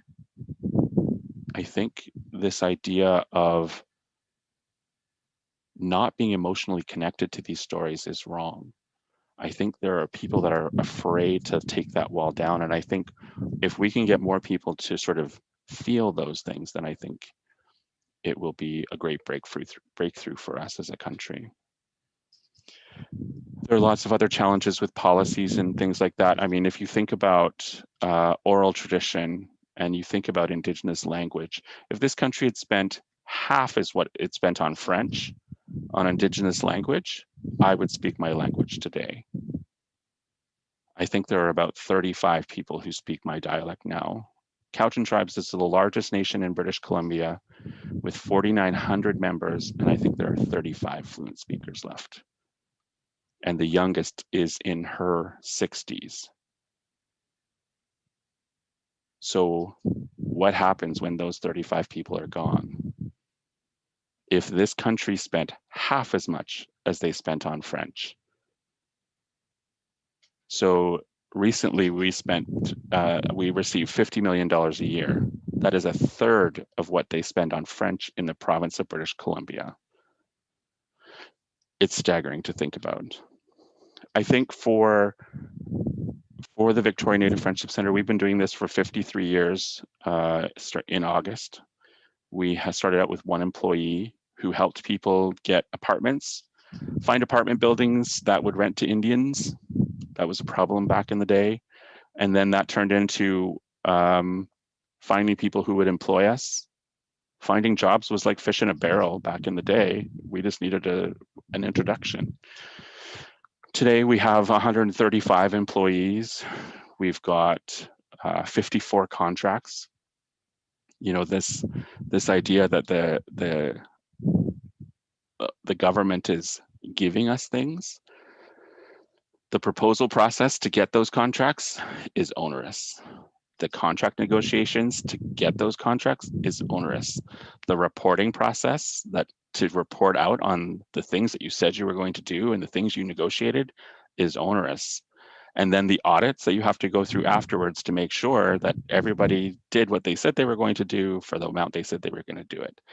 And, you know, it is challenging as a nonprofit of this size to spend so much of my year getting money into the organization, accounting for it all, and then getting it out.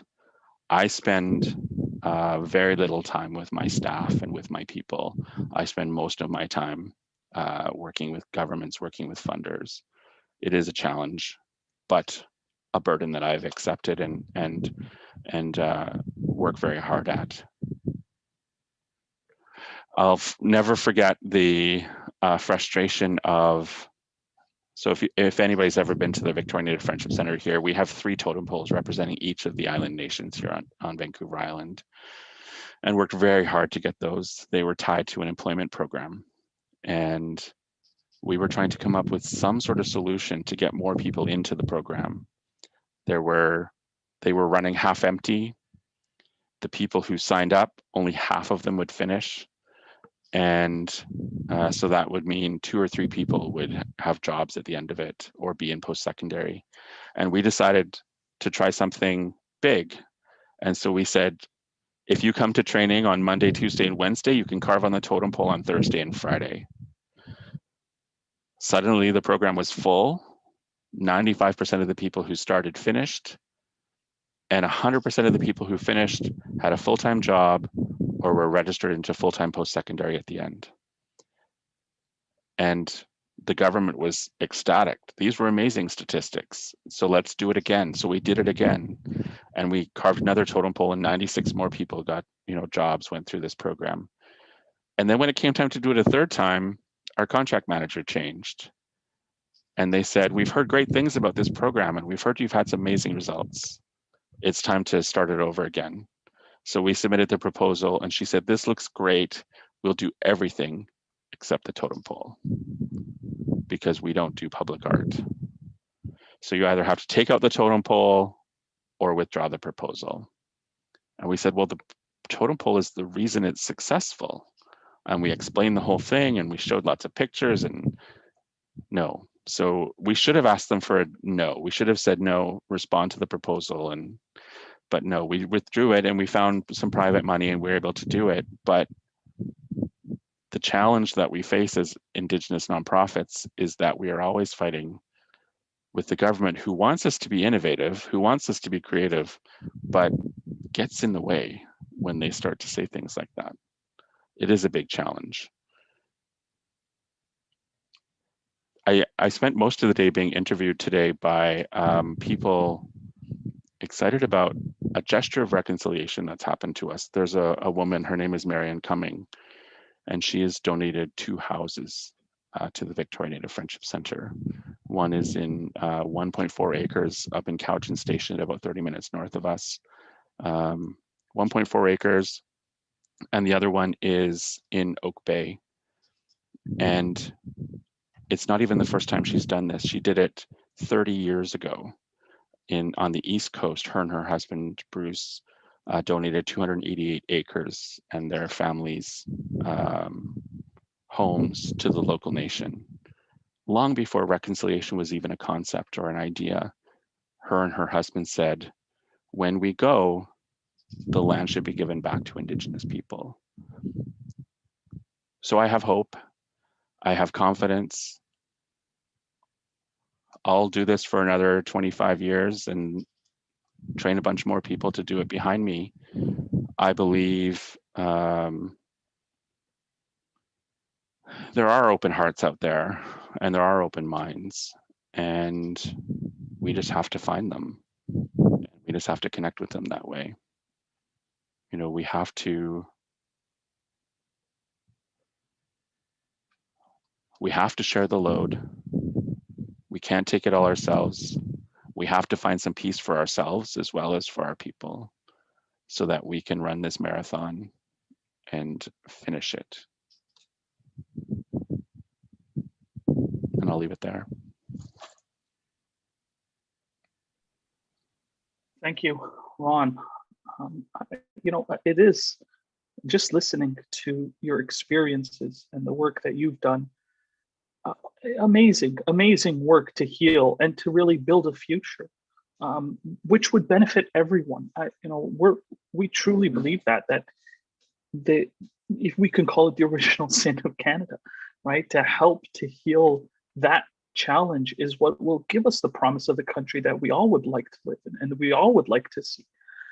And I would say that what you were saying about caring hearts, I think that everyone on this event today has that across the board. I think that the majority of people, settlers in this country, do have that. And you hit it right on the head. The challenge is education first and foremost. How many people know anything about John A. Macdonald? Even that he was the first prime minister. Like, many people have zero knowledge. And the systems that you've developed, culturally sensitive, culturally relevant, to find those solutions, it's inspiring. It's inspiring to see you taking that. And I actually, there's a Muslim prayer that I'd like to share because I thought of you when you were talking. I'll say it real quick. It's not too long. It's from the Quran, and it's Bismillah ar-Rahman ar-Rahim. Wal asr inna al-insana lafi khusr illa alladhina amanu wa amilu salihat wa tawasaw bil haqqi wa tawasaw bis sabr. And every time I hear from First Nations leaders, I always remember this because it says by time. So by the existence of time, humanity is at a loss, except for those who do acts of good and who are patient. And I always remember that in these situations. So you're a man doing acts of good, and your patience and perseverance will pay off. Thank you again for your voice and for sharing with us. I'd like to, I know we're going just a little bit over our time, but our last speaker today, I'd just like to introduce her and thank her for joining. Jacqueline Hensu is the Women's Support Coordinator at the VACPC. She is responsible for connecting with and supporting families, including of missing and murdered Indigenous women and girls. She participates in these program designs, the strategic planning, and the program proposal development, which is the whole thing, including client outreach, referrals, and supporting and maintaining partnerships with other organizations. Yeah, Jacqueline, please, why don't you share about the work and the resources available for the community? Thank you so much. Jacqueline Henus here. I am Wewikai, Namgis, and Haida on my mother's side, and I'm Nawa, which is Indigenous to El Salvador on my father's side. I'm the Women's Support Coordinator for the Vancouver Aboriginal Community Policing Center. I had a great mentor, Lorelei Williams.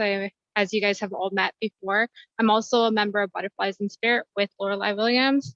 So part of the work that we do is we mend the gap between Aboriginal people and the police.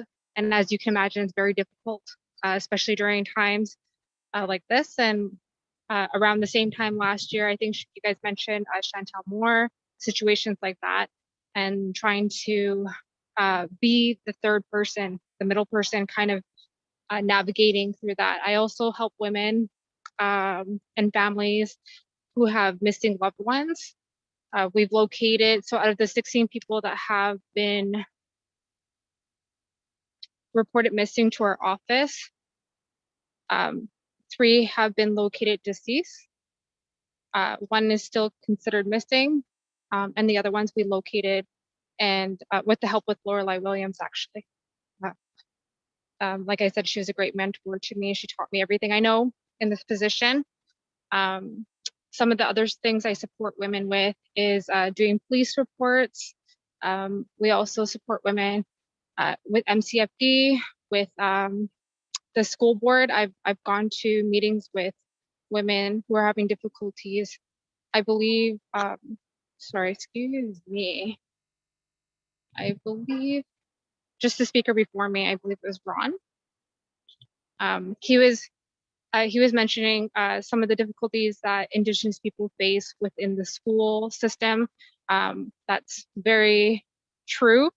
It's something I support women with MCFD as well. We have a lot of women who need that extra support.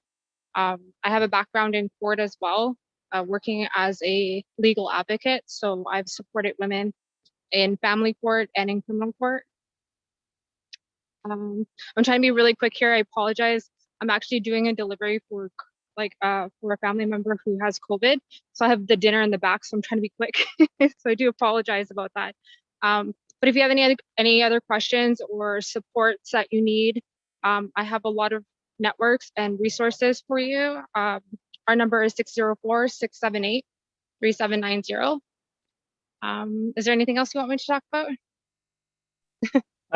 Thank you so much, Jacqueline. We'll put all the contact information you mentioned into the descriptions of all the videos that we'll be uploading and sharing.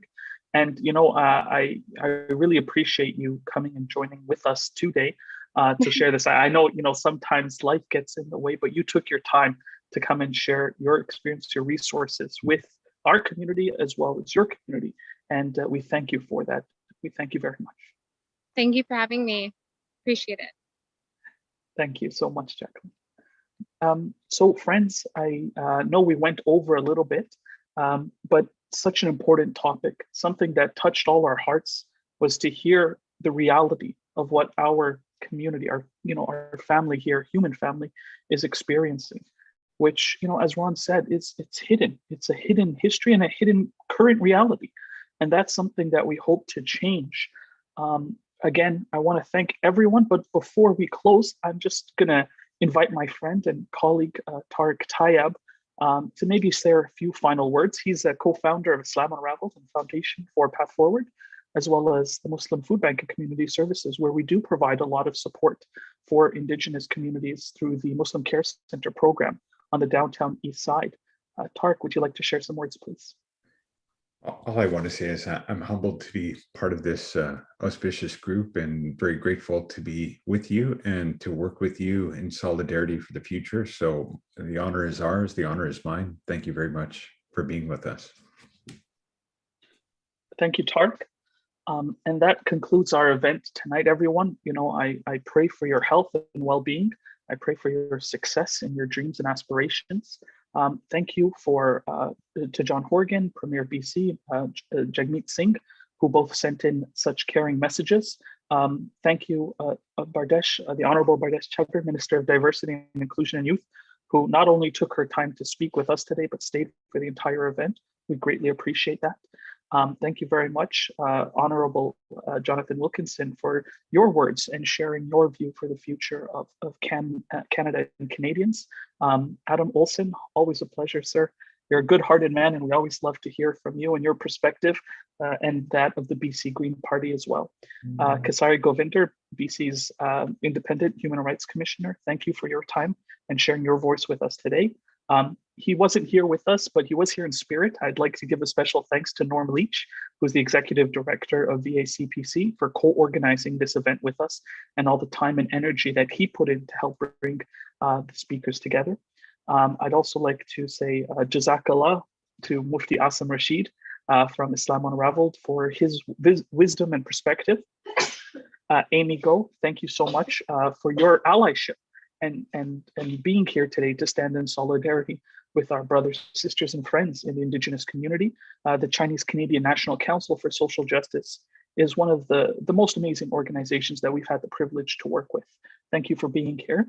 Lorelei, words can't express how grateful and humbled I am with you sharing today.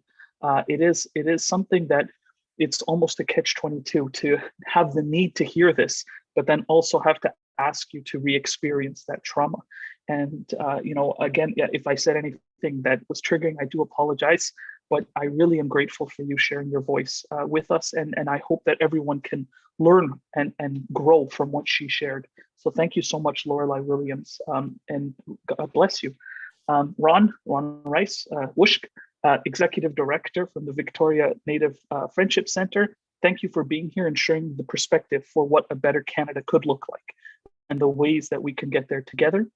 And Jacqueline, thank you for sharing the support. We'll make sure that everyone is aware of those resources available. And to our viewers and to our supporters, thank you again for joining us on National Indigenous Peoples Day. The supporting organizations that really help our initiatives bring this together. We couldn't do it without that support, including the Canadian Ministry of Heritage, the Ministry of Diversity, Youth and Inclusion, the Province of British Columbia, Resiliency BC, and the Anti-Racism Network, VACPC. Thank you for co-organizing, as well as the Canadian Race Relations Foundation and the amazing work they're doing. I'd also like to thank the Victoria Native Friendship Center as a whole for the amazing work you're doing and for taking time to join with us today. And I'd also like to finally thank a couple of our sponsors, including IDRF, for the incredible work they're doing locally and internationally in supporting humanitarian causes. Everyone, I know it's a bit of a long one, but thank you for joining. Thank you for sharing your voices. And I encourage everyone to think, to ponder on this event, to heal tonight, and then to take up a cause of action for tomorrow. Because as Ron was saying, it's generational change that we're going to have to work on, and it's a marathon. So thank you, everyone. God bless you. Have a beautiful evening. Take care.